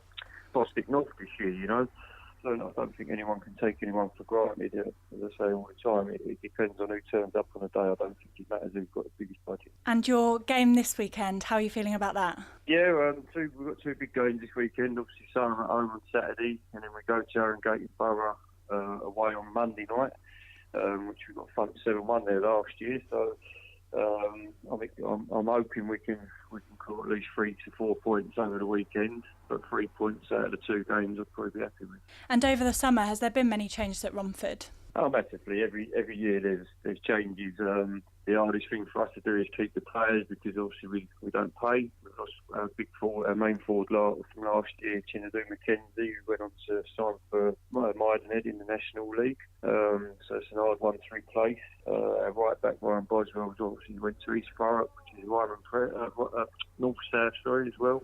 So yeah, we've had a tough task, and every year, I think last year we've got 5 players who ended up the season last year with us. So rebuild again every pre-season and go again.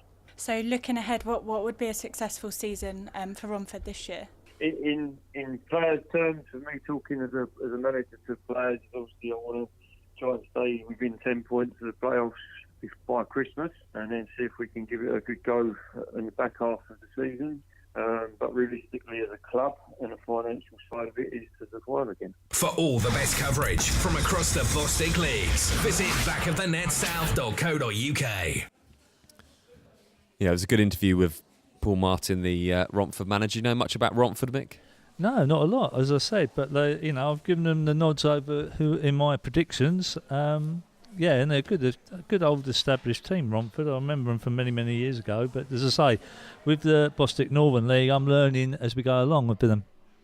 Yeah, and I'm sure that now you've given them the nods in your predictions, they'll get on all right. Okay, next up on the show, we're going to do Kits Really Easy, which Remy's back for this week. Remy, you'd be pleased to know that last week, obviously, Mick did you justice and won it for you. I think Luke's lost every week so far. Yeah. No, I was listening, and yeah, there was some that I had no idea about. So I think if Mick doing it for me last week saved my clean sheet, I don't think I'd have done too well. Right, Remy, we're going to ask you just to go away for a moment. So if you take your headset off, you go away. This is where we try and get you to guess what colour the home shirt is of certain clubs. Mick, you're going to be the official adjudicator for this part of the show, so I'm going to give you the sheet right now with the teams on it, and you can keep the scores. And producer Luke, if you make your way over, and we'll get you in the hot seat. You can play along wherever you are. It's official BOTN across social media. Mick, there we go. There's your sheet to keep the scores. So, Luke, you know how this works. You've got 30 seconds on the clock. Yeah. You do tend to get through yours a bit quicker than everybody else. I find the tactic is to try and do as many as possible. I don't know any of them, so if I can just get through them and get it done, then great. Okay, so you're happy, and your 30 seconds to name the colour and the colours of the home shirt of these teams starts now. Hendon. Blue. Folkestone Invicta. Red. Worthing. Blue. Potters Bar Town. Blue. Norwich United. Yellow and green. Tilbury. Blue. Heybridge Swifts. Blue and white. Sittingbourne. Yellow. Phoenix Sports. Yellow. That's you done. Oh. Brilliant. There we go. Oh, I just get through it, you know. Yeah. So you've rattled through it in 27 seconds. So we'll bring Remy back in now, and can Remy beat your score? Now, Mick, you know the scores. We'll keep it under wraps for the moment. Remy comes back over. It's such a nice bar here at Billericay. Everyone's starting to arrive. Remy's having a little bit of a chat, but back in the hot seat. So you've got 30 seconds to name as many colours as you can. You ready to go? I'm ready. Okay, your time starts now. Hendon. Blue. Folkestone Invicta. Red. Worthing. Red. Potters Bar Town. Red and black. Norwich United. Yellow. And a bit of blue. Tilbury. Yellow. Heybridge Swifts. I don't know. Blue. Sittingbourne. Red. Phoenix Sports. Green. Horsham. Horsham plain yellow. Okay, and that's it. Time's up. So you did it in 28 seconds as well. Mick, what were the scores? Did you have Horsham, Luke? No, I don't think he didn't have. But I think he just got through them too sort of quick. Yeah, he didn't have added an Horsham. extra one. So Remy, you got. Well, we'll take one off. But what are the scores? I knew that one. Well, where Luke, you've got the ground tally of 1, and that was Norwich United. You got yellow just because obviously. It's on the Norwich, table. Yeah. Oh yeah, it's on the table. Yeah. That's such a dreadful effort, Luke. Right, what did Remy get? She would have won 5-1, but obviously we didn't allow Horsham, so it's 4-1 win. That's all right. I'll take that. Yeah. So Luke is absolutely dreadful at this game of predicting. Thanks, Mick. Predicting it's not the even kits. predicting. It's just knowing them. Yeah, there's no. Yeah, it's you just need knowing to kits. go home and you need to wiki every team in this catchment just to catch up because you're now 5-0 down. Official BOTN if you want to let us know your scores. And we'll let you guys have a break. And Harry and Danny are back in now. We were just trying to predict the kits. Not even predict, I don't know why I keep saying that, but we're just trying to get the guys to say what colour kits everything were. And Luke's terrible at it, our producer. Right, as we've mentioned, we're at Billericay Town this afternoon for their massive game against Leatherhead. And it's one that, Mick, you're looking forward to very much. We've talked a little bit about the sort of needle in the game, how much it means to both teams. But as far as the league goes, at the beginning of the season, would you have thought that Leatherhead would have been up there? Possibly yes, because obviously I don't know. They've got a ground share game with Kingstonian, which must bring more revenue into the club, so it will give them more sort of budgetary monies. And I would have thought, obviously, then hearing who the manager was going to be, and he's going to have some good connections. So you sort of thought there was going to be some tidy ex-pro players possibly coming in, or some good top non-league players, and he's done so. And proof is in the pudding. They've done really well at the start of this season, hence why we're all excited about today. And what some of the things across the season, obviously last year with Merstham, you had a great cup run. We mentioned the importance of the cups. There's quite a bit of money involved in both the FA Cup and the FA Trophy.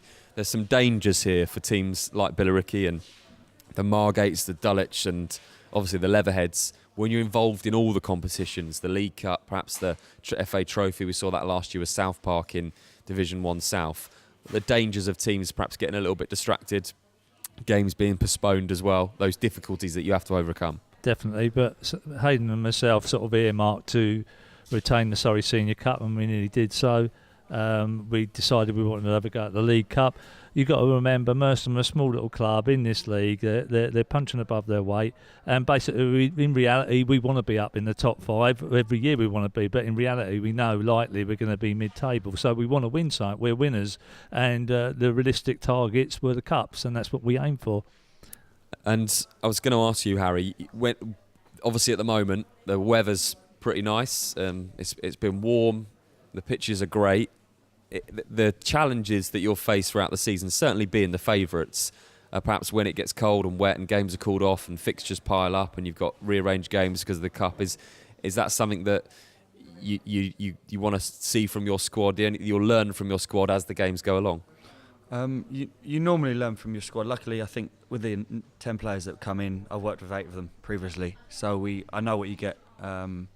You've got to have lads in the side that you know on a Tuesday night away on a horrible pitch and the weather's not great, that they're going to give you still a 7 or an 8 out of 10. And we've got a few players in our side that don't drop below that, no matter who we're playing. And I could put my money on now, we could go to any game and they'll still be a 7 minimum. And you need people like that. And I've found out over the years, you're correct, you definitely do learn about them as the season goes on. But luckily, we've worked with the majority of them already. So what we did do is we brought in characters. And to me, it's a massive thing is about characters, and you get a lot of players that are good enough to play in your side, but maybe aren't the right character or the right person for certain types. And so we, as much as we'll learn, we kind of already know that we'll be okay on those games, and we've got certain players that might be more adaptable to those games than others. So much is made in, for example, the Premier League and about the fixtures and playing in Europe as well, and we've got the League Cup and we've got FA Cup and we need to cut down replays and things like that. When you come down to non-league level, there are an awful lot of games. There's 24 teams in the league to start with, and then you've got quite a fair few. I'm sure you're in the Essex County Cup, you're in the FA Trophy, FA Cup, League Cup. There's an awful lot of fixtures. You're almost playing twice a week all the way through the season. How come you don't hear as many excuses? I don't necessarily agree with the excuses, to be honest. I think their reasoning is that their intensity is higher, but then the level of athlete is higher.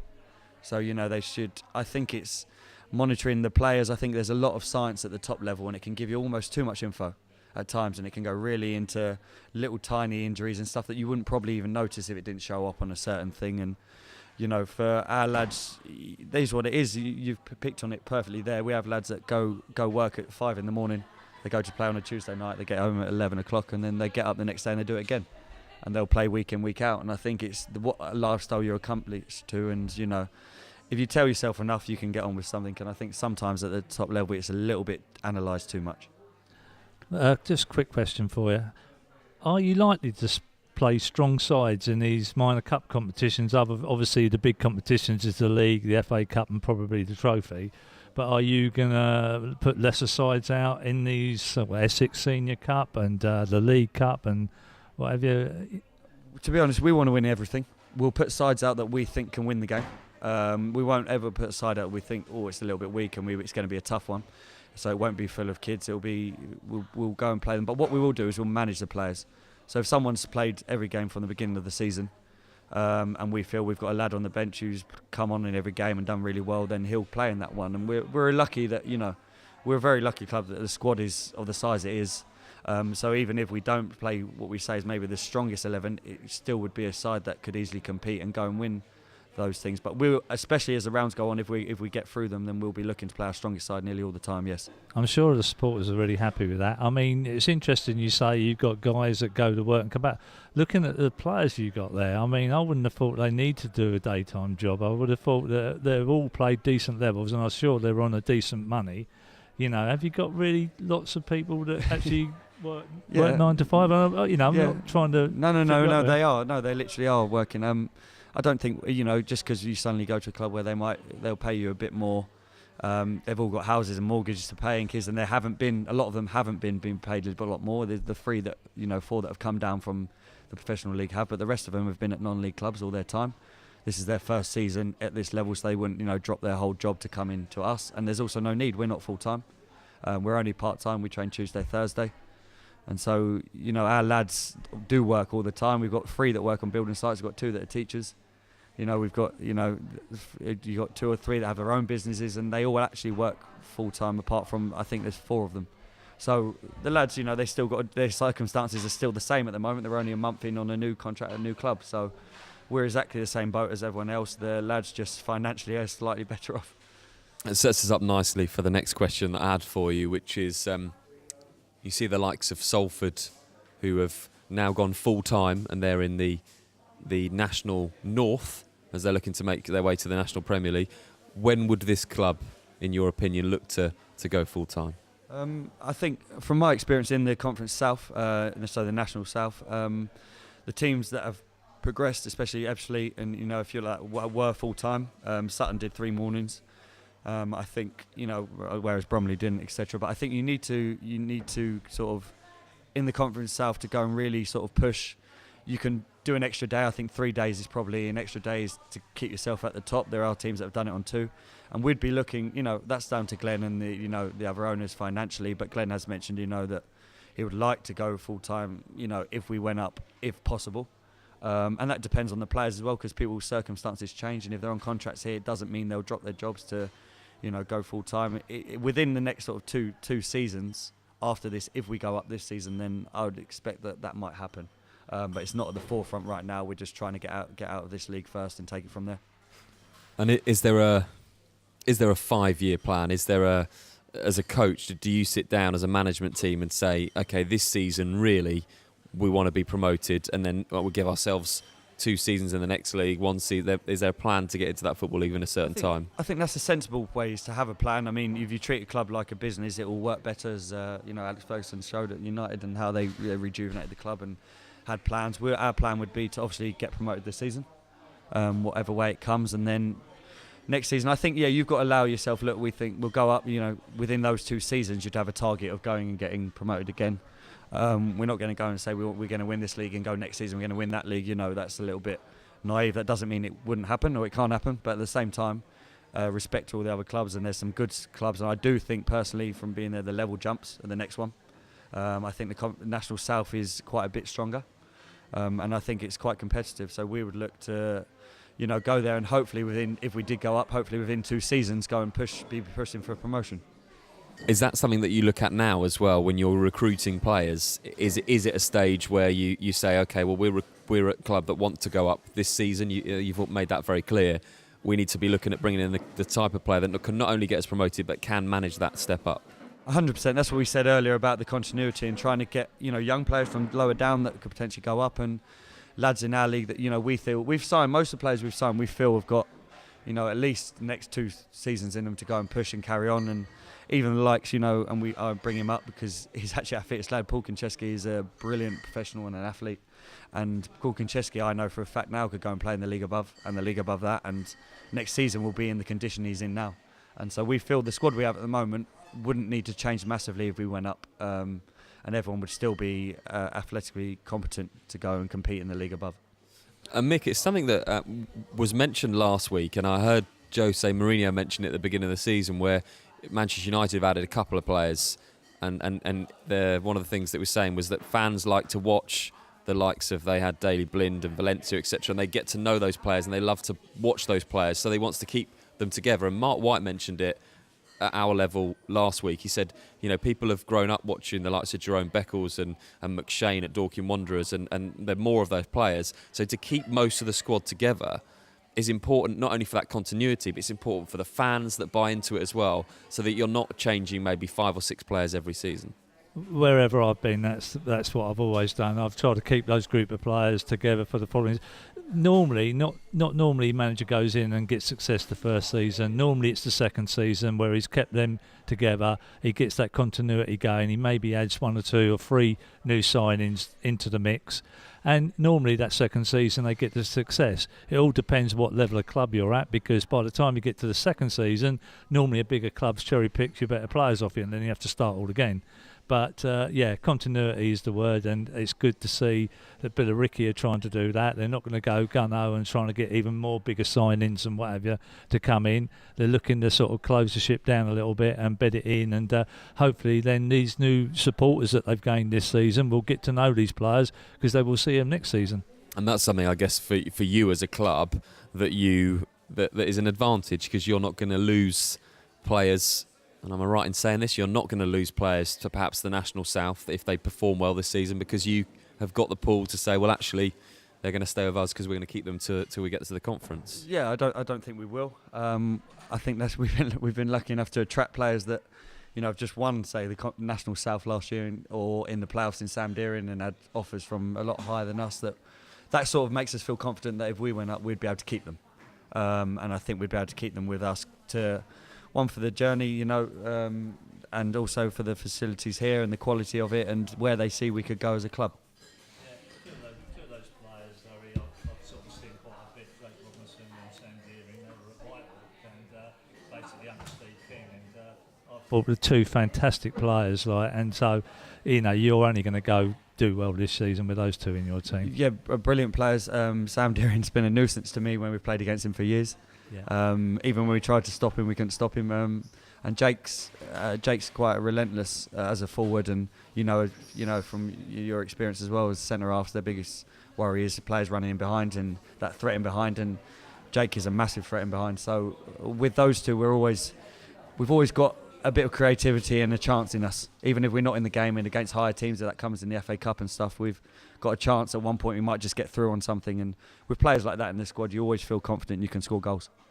Yeah, there's so much to talk about today. We've got about half an hour left of our show, and you guys are going to be involved with a feature that is, I don't know how to explain it, spit it out. It's going to be entertaining for you in a moment or two when we do that. But first of all, we're going to go to another one of our interviews, and keeping with the theme of the show, I caught up with Gary Henty, the Tilbury manager.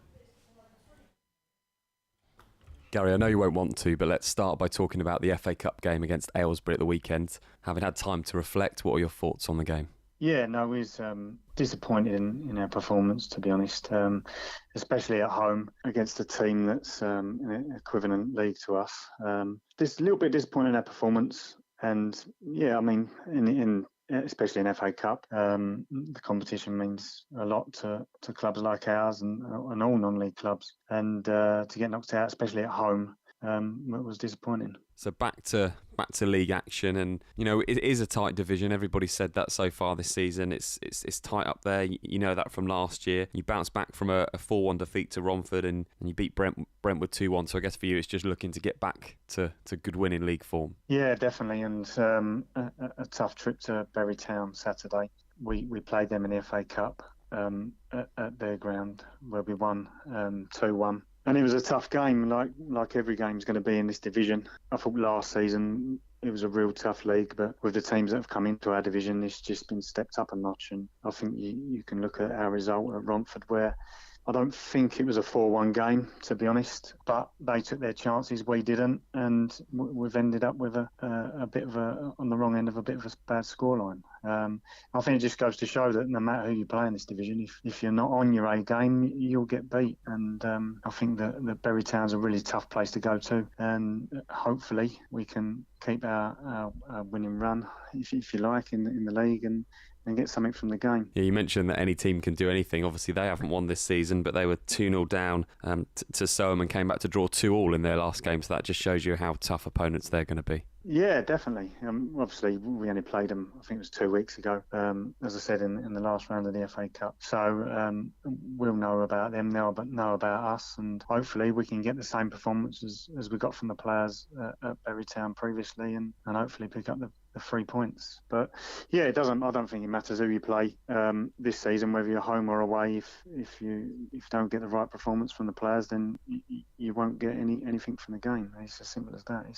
It's such a tough division. Last season, obviously finished 12th. What are the goals and the aims for this season? Obviously, we always want to try to improve. If we can improve on our 12th position, which I feel that we've got a squad capable of doing that, then I'll be pleased. I think the main thing for us is to try and keep our players injury free. Last season we picked up quite a few injuries, freak injuries. So hopefully that doesn't happen again. And just to be consistent really in our performances, hopefully we can do that and we can push on this season. And it helps this year with the way the leagues are set up because of the new division, that there's a real sense that everybody wants to be in and around that playoff area after Christmas to just give themselves a chance to the end of the season. Yeah, we go into every game trying to win the game, no matter who we're playing. So, you know, if we can, like I say, if we can get consistency from the players, then we can have a right good go at it. I mean, we haven't got any aims, if you like. We'll take one game at a time, and hopefully we can win more than we lose, and we'll see where it takes us. Back of the net, where it matters. Yeah, another one of those teams in the north that fancy promotion, and it's more so probably, you're going to tell me, Mick, that it'll be both divisions, but more so with the north, it seems like it is anybody's league. It seems to be a more open league, the North Division, but what do I know? As I say, I'm learning as I go along with the North Division, and all I know is that I did have one of their old players, Chico Ramos. He was one of my goalkeepers. I do know that they've always been a decent side, Tilbury, and I've not looked at the league table. Where are they in the league at the minute? Remy will be able to tell us. So Tilbury at the minute, I think they're 16th or 17th, but the North Division is the tightest of all divisions. So last season there was 3 teams that were joint on points. They also had 2 teams at the top which were level, whereas the only other league that had teams finish on exactly the same points was Tooting and Mitcham and Dorking Wanderers last season, whereas it happened for 5 different teams, all level, in the North last year. And it was where they were reprieved relegation, but there was 3 teams that finished 22nd, 21st and 20th, all level points. It was goal difference which would have relegated them. They were reprieved because of another league voluntary relegation, so it worked out for them in the end. But to finish level with a club that could have gone down, it's a very, very, very tight league. Yeah, it'd be really interesting to see how that unfolds. And don't forget, we're in the Bostik North Division 1 on Tuesday night as we see Maldon and Tiptree take on AFC Hornchurch. It's going to be a really fascinating game, that one. Right, we're going to go to the phone lines for the first time this season, and you can get in contact, official BOTN on social media if you want to do that, and we can get you on. And we're going to speak to Simon, who's a Leatherhead fan. Very good afternoon to you, Simon. You there? Yeah, how you doing? Yeah, really good, thanks. So tell us about the start to the season. Is this what you expected? It's been an incredible start for us so far. We've got some real quality out on the pitch. Sammy Moore's done a job so far. They lost the one game in the league and 6-0 in the FA Cup the other week. So, yeah, good start. And a big game today. Obviously, what happened last season, it was a good win for you guys. And Billericay even better and stronger this year. And with you up there as well, it must feel like a sort of cup final today. Yeah, I mean, it's going to be a tight, close game, but like I said, we've got the quality players and Tamplin's just trying to buy players. So, it's, we've got the quality, so hopefully we'll prevail. Hello, Simon. It's Mick Sullivan here. Good to see you. How are you? Oh, mate. Yeah, good. Listen, are you in the team coach or are you driving down? We were on the coach, got to Billericay quite early, so we're all... walking along, getting the pubs as well. Right, OK. Well, listen, is there any question you want to ask Harry Wheeler, who's the assistant manager here, before the game starts today? Is there any of the supporters around you that want to ask him a question? I'm sure he'll answer it for you. No idea. After the fact that you said they're just buying the league. So what are your at the moment, Simon? Let's give your predictions for the game today then. I reckon it'll be tight, but I reckon we'll do it 2-1. Leatherhead will win. Yeah, plenty of Leatherhead fans with you. Brilliant. Listen, Simon, thank you ever so much for talking to us, and enjoy the game today. That was that's all right. Simon the Leatherhead fan coming on. Don't forget, official BOTN across social media if you want to get yourself onto the show. Might give you a call back, you never know. So there we go, Harry. That's the Leatherhead fan coming on, and the typical buying the league and all this stuff that you probably hear every week. Yeah, it's look, you can understand people's views and everyone's opinions. That's the great thing about football and how it is. But it's happened with many teams, you know. I probably would have thought a similar thing when Ebbsfleet first turned up with theirs, and you know they had the same situation. And Hornchurch years ago when they had a lot of money before, and it's with a lot of teams. But if you have the resources, why wouldn't you use them? You know, and it would be the same for another side. And look, that's expected, and you know, fair play for him to coming on. That's people's opinions and brilliant. But at the same time, you're going to do the best you can with the budget you got, and we're lucky enough we're in a position where we can do what we can with it. Yeah, listen, I'm a Manchester United fan, and we get that all the time with buying the league and all sorts of things like that, and I'm sure it's just a little bit of jealousy in football, especially for Luke, who's an Arsenal fan, and they never spend any money. Okay, right, we're going to get Glenn Tamplin on the show for the last 15 minutes, but before we do that, let's hear from Tony Russell, the Cray Wanderers manager. I caught up with him yesterday. They're really excited, obviously, with a new ground in the offing for them. We're only 4 games into the league season, but a decent start for Cray Wanderers. Yeah, we're a little bit disappointed, if I'm honest. I think the first 2 games we've drew, you know, I suppose there's different 2 types of draws. There's draws you come away with and you're happy with, and draws you come away with and you're probably not. And the 2 we've come away with, we felt we've done more than enough to win both games, if I'm honest. So obviously 2 ways of looking at it. Since then we've won the last couple and a cup game in between there, and obviously you're looking now thinking, you know, if we'd just won them 2, we would have got off to a really good start. But we're more than happy. We've got our striker back now. He got married on the first game of the season, so he'll be available for Saturday's game for the first time. So that's good to have him back. So yeah, things are going well. You moved divisions at the beginning of last season. How much of an adjustment has that been, and what's the difference between the Bostik North and the Bostik South? It's a lot of people say the South is harder, but the only reason I'd say it's harder, there's still quality in the North, but it's the North's quite samey. That's what I'd say. So all the teams are very similar the way they're set up and the way they are, good as they are. But the South, you could be playing, you know, a team like last year, Tooting and Mitcham, where they were very quick and athletic on a Wednesday, and then on a Saturday you could be down at Ramsgate where they're really big and, you know, aerially, you know, got long throws like that. So it's a completely different setup. You've almost got to find players that can sort of cope with both, rather than, you know, just, you know, centre halves that can just header a ball. But you might play against a 5'4" centre forward that 3 days later who's absolutely rapid, and he's running down the side of your centre half. So if they can't move, they're going to get found out. So it's a lot harder in that sense. But yes, it's enjoyable, really, really enjoyable league. And from a new division 2 seasons ago to plans for a new ground, it's an exciting time to be around the club, isn't it? Yeah, it's almost. I mean, the chairman's been unbelievable. I played for the club, so when I was at the club. They were going for the first ground all them years ago, and then I remember being at Wroxham away a couple of years ago, and at half time we got the news we got the ground, and there was big celebrations, and then only for Sadiq Khan to pull the plug last minute. So, you know, the poor chairman and the vice chairman and the other guys behind the scenes have been working so hard for the last couple of years. I mean, I can't even tell you how much effort, time, money has been put into this. So take me out of it and the boys, it's more about them really. I really hope for them they get it, because, you know, it's like all said and done, players and managers go, but committees and chairmans, they stay. And, you know, this club deserves, and the people who run it deserves that opportunity to go home and build their own ground, you know. So I really hope for their sake that they get it. So we've done anything we can do. Like Saturday, the boys are, before we're meeting at Flamingo Park at 12 o'clock. So we're going down to the site before we come to Bromley because they're doing the open days, just to show our support. So all the players are going to be there. We're going to get some photos and just show the support, and then we'll go off to the game later in the day. And because of things like that, I mean, which is fantastic, you know, the plans for the new ground. What kind of, on the pitch, what aims have you got this season? What's the chairman said to you about where he wants the club to go on the pitch? Do you know what?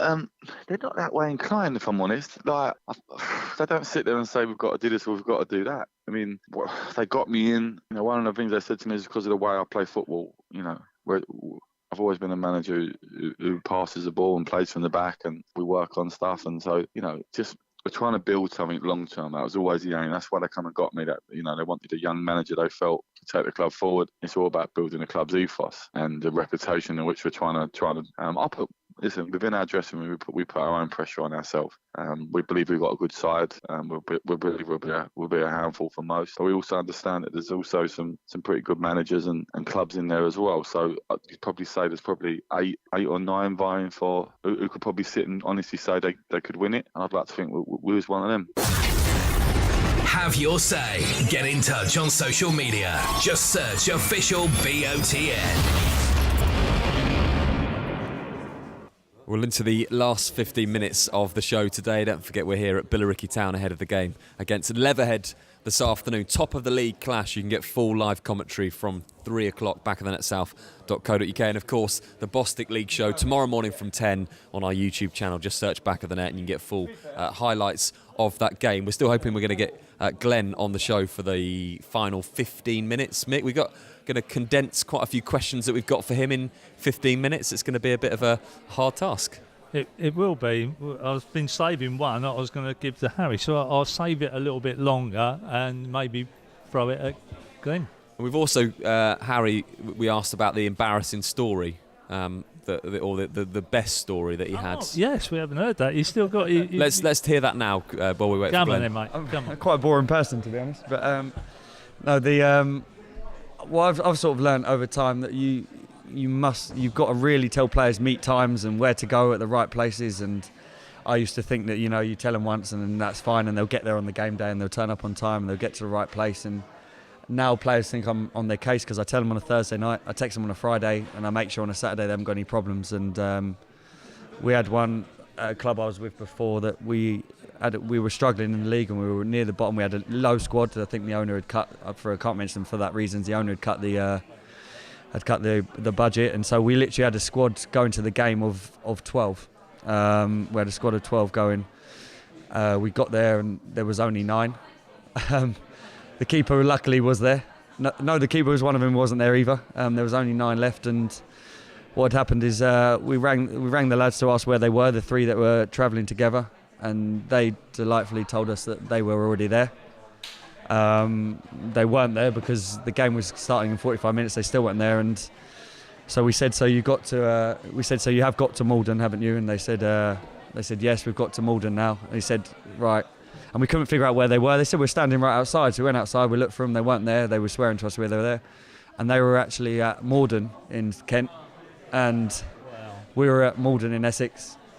And I was an assistant at the time, and our manager very politely told them that they were in the wrong place and they've got 45 minutes to get here because we don't want to play the whole game with 9 men.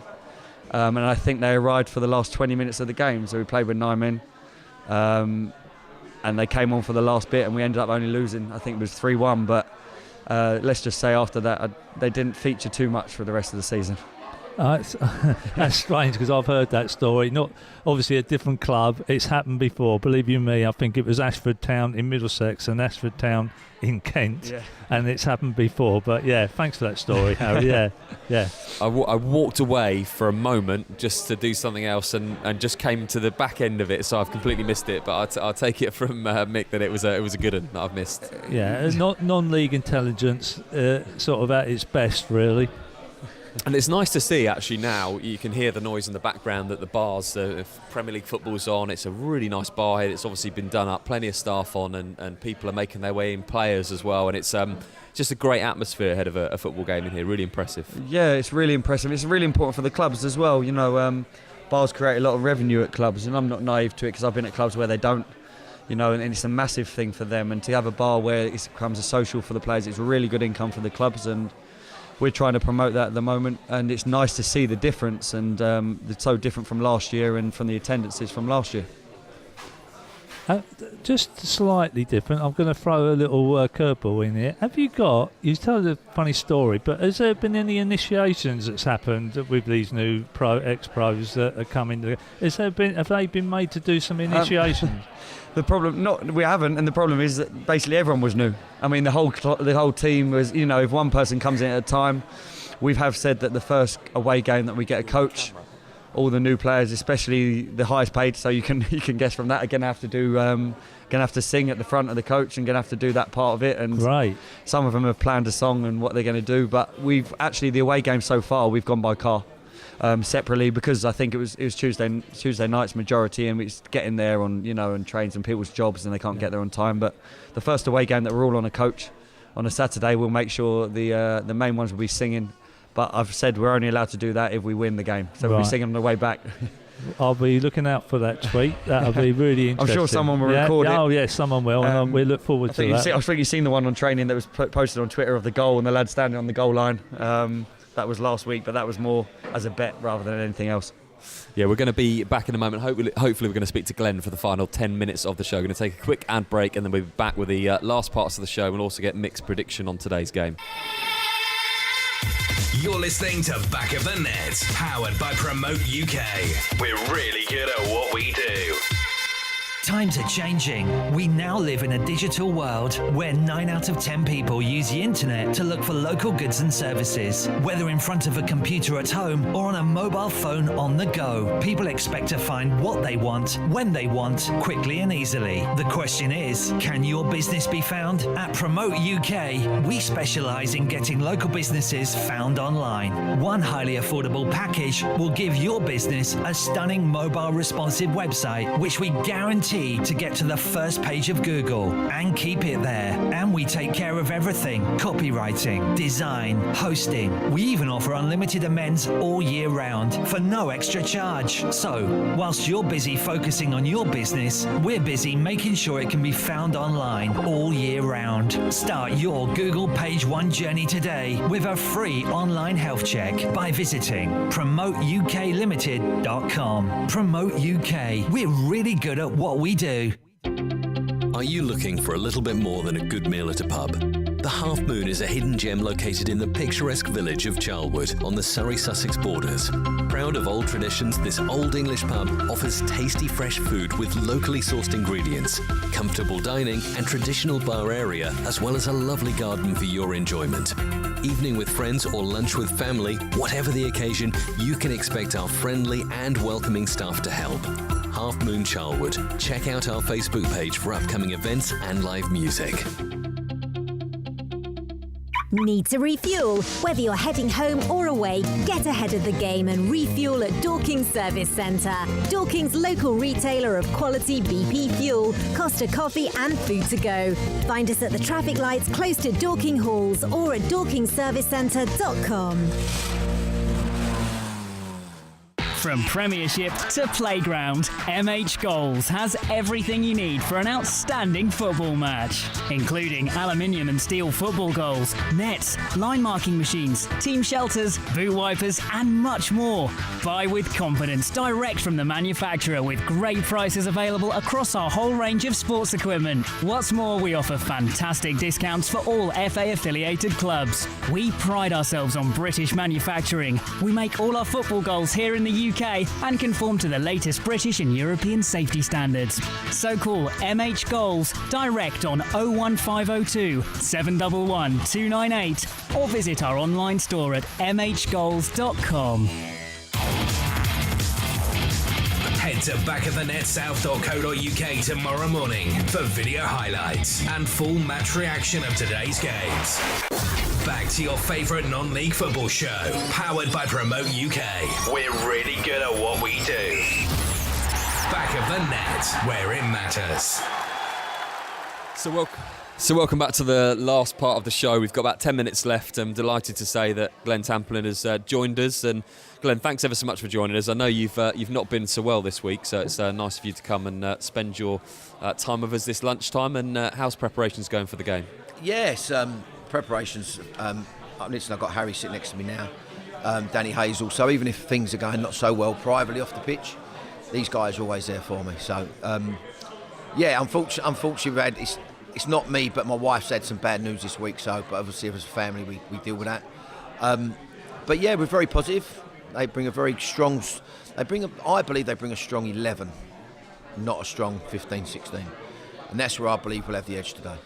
So we had lots of questions lined up for you, so we're going to try and get through those in the next sort of 8 minutes. First of all, the game last season, obviously there was much made of it in the media and what happened. We were saying to Harry earlier, just gives you that, perhaps if you needed it, which you probably don't, extra incentive to go and do well today. I think very fortunate. I have a lot of haters on Twitter, so I think I get enough incentives whoever I'm playing against. So they seem to come out in their thousands. So what does give me the incentive is I don't condone Jamie Hahara's behaviour last year. It was totally unacceptable. He's got a fine. He got 8 weeks ban, and he got fined 8 weeks' wages by us on top.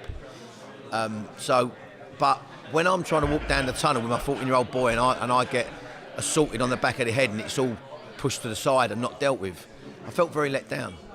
So that brings the edge for me, because I'm not allowed to say anything, quite rightly so, but I'm allowed to get abused even from another side. So I don't hold resentments and I don't hold grudges, but there's a little bit of bitterness still about there in the air. Well, let's talk about something more positive now Yes. that we talked about that. We came in today and it's our first visit. Mick Sullivan, obviously been Merstham assistant manager last season, has been here last year, and he was amazed by it. And certainly coming in, we see a lot in the press about what you're trying to do and what's going on here at the club. It was so impressive to walk in and see the ground, from the media suite upstairs to the bar, the stands. The pitch is looking absolutely brilliant. You must be so proud of what's going on here. Do you know what? I don't ever get a chance to sit back. Excuse me. I don't sit back and look at things. But I guess that's probably your whole life. It goes past like a blur. But everyone says very kind things like that, and I thank you for that. But yeah, I mean, look, 7 weeks ago, I knocked the whole place down and said you've got 7 weeks to build a new stadium. And I think that's what people miss. People go and hire a stadium or a ground for a year. We've done it in 7-8 weeks. So what's happened is the stress, the time that I've had to put in, it's sort of taken away the bit where you go, oh, this is lovely. Because I'm exhausted. My family's exhausted. My resources are definitely exhausted. And then I turn up and Harry's got bigger guns than me as well. I'm not happy with that either. So no, but I'm proud. I'm proud more of the fans, because they're coming out in their numbers. They're supporting us, and I see them fighting personal battles for me on Twitter, which they don't need to do. So I'm most pleased and most proud of the fans rather than what I've done with the stadium. And you mentioned on Twitter and the things that people say. I think we said it in one of the ad breaks today off air, that when you come here and you see what's going on and you see what's being done, perhaps everybody does need, the people that are on Twitter and the people that say a few things about the wages and this, that and the other, if they come to the ground with their respective teams and see what's gone on here for football and for non-league football, then they should appreciate what you've done. Absolutely, yeah. I mean, I'm not doing this for Glen Tamplin. That's what people get wrong. I'm doing this for Billericay. And they call it a circus because of murals and paintings in changing rooms and my office, but I'm very transparent, so all my players have become friends. Harry's become a good friend. They all know that I've had issues and the devil's sitting on my shoulder and he still pecks away every day. But I've come from places where I've been told fall down 7, get up 8. I've come from places where you have to surround yourself on the same mission as you. So I do it for hope and inspiration, not for a silly painting. It's always something to do with lions or eagles or something along them, or faith. Or you see out there on the mural on the outside. It's all about helping the community. So it's not me going, I'm just going to have a painting done. It all means something. And then you add that to this, what I've done. Yeah, I think for non-league it can only be positive. What's the aim? Where do you want to get to with the club? Where do I want to get to? I mean, someone asked me this question the other day. Look at what we're doing at Tier 7. It's never been done before. The media attention we got, we're very thankful of you guys here today. I know you did it with everyone, but the media attention we're getting and the players that are coming to us are unbelievable. So I would have said League 2. But the way it's gone at Tier 7, once we get to Tier 4, I'm sure there'll be a few people trying to put their hat in the ring and maybe having the finances to take us. I think my opinion is financially I can only keep us in the top 10 League 2. But if someone comes in from there, if we do that, I believe we'll have a back and we could go all the way. And what about on the pitch as well?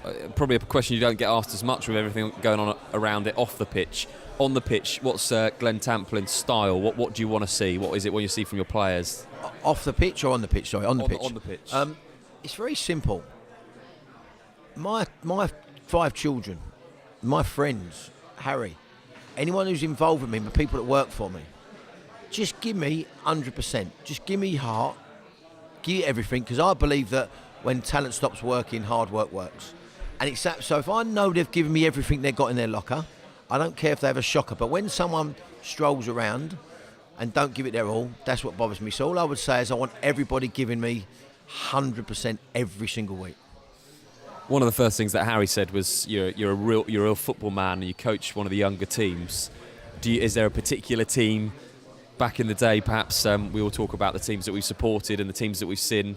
that you look at and you think, oh, I like that identity, that inspired me to want to coach?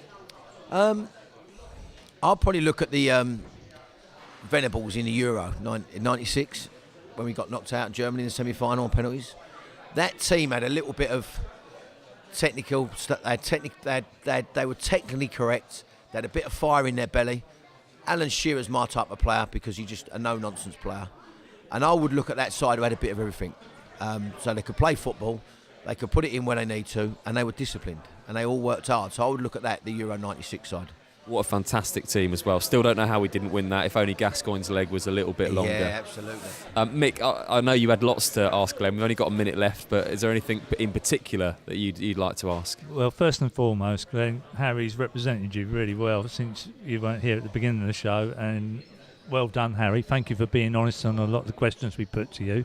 Secondly, I think it's fantastic that we get characters back into non-league football, and I'm sorry if you don't take I think you're a good character, and basically I love this because you give us media things to say and you're quite prepared to take it back. I did hear a rumour last season, but before the particular incident at Leatherhead, that Jimmy Bullard might be coming to this club. Is that just a non-league myth or rumour? It'd be nice if you just say, no, load of crap, nothing to do with it. Can you put that one to bed for us?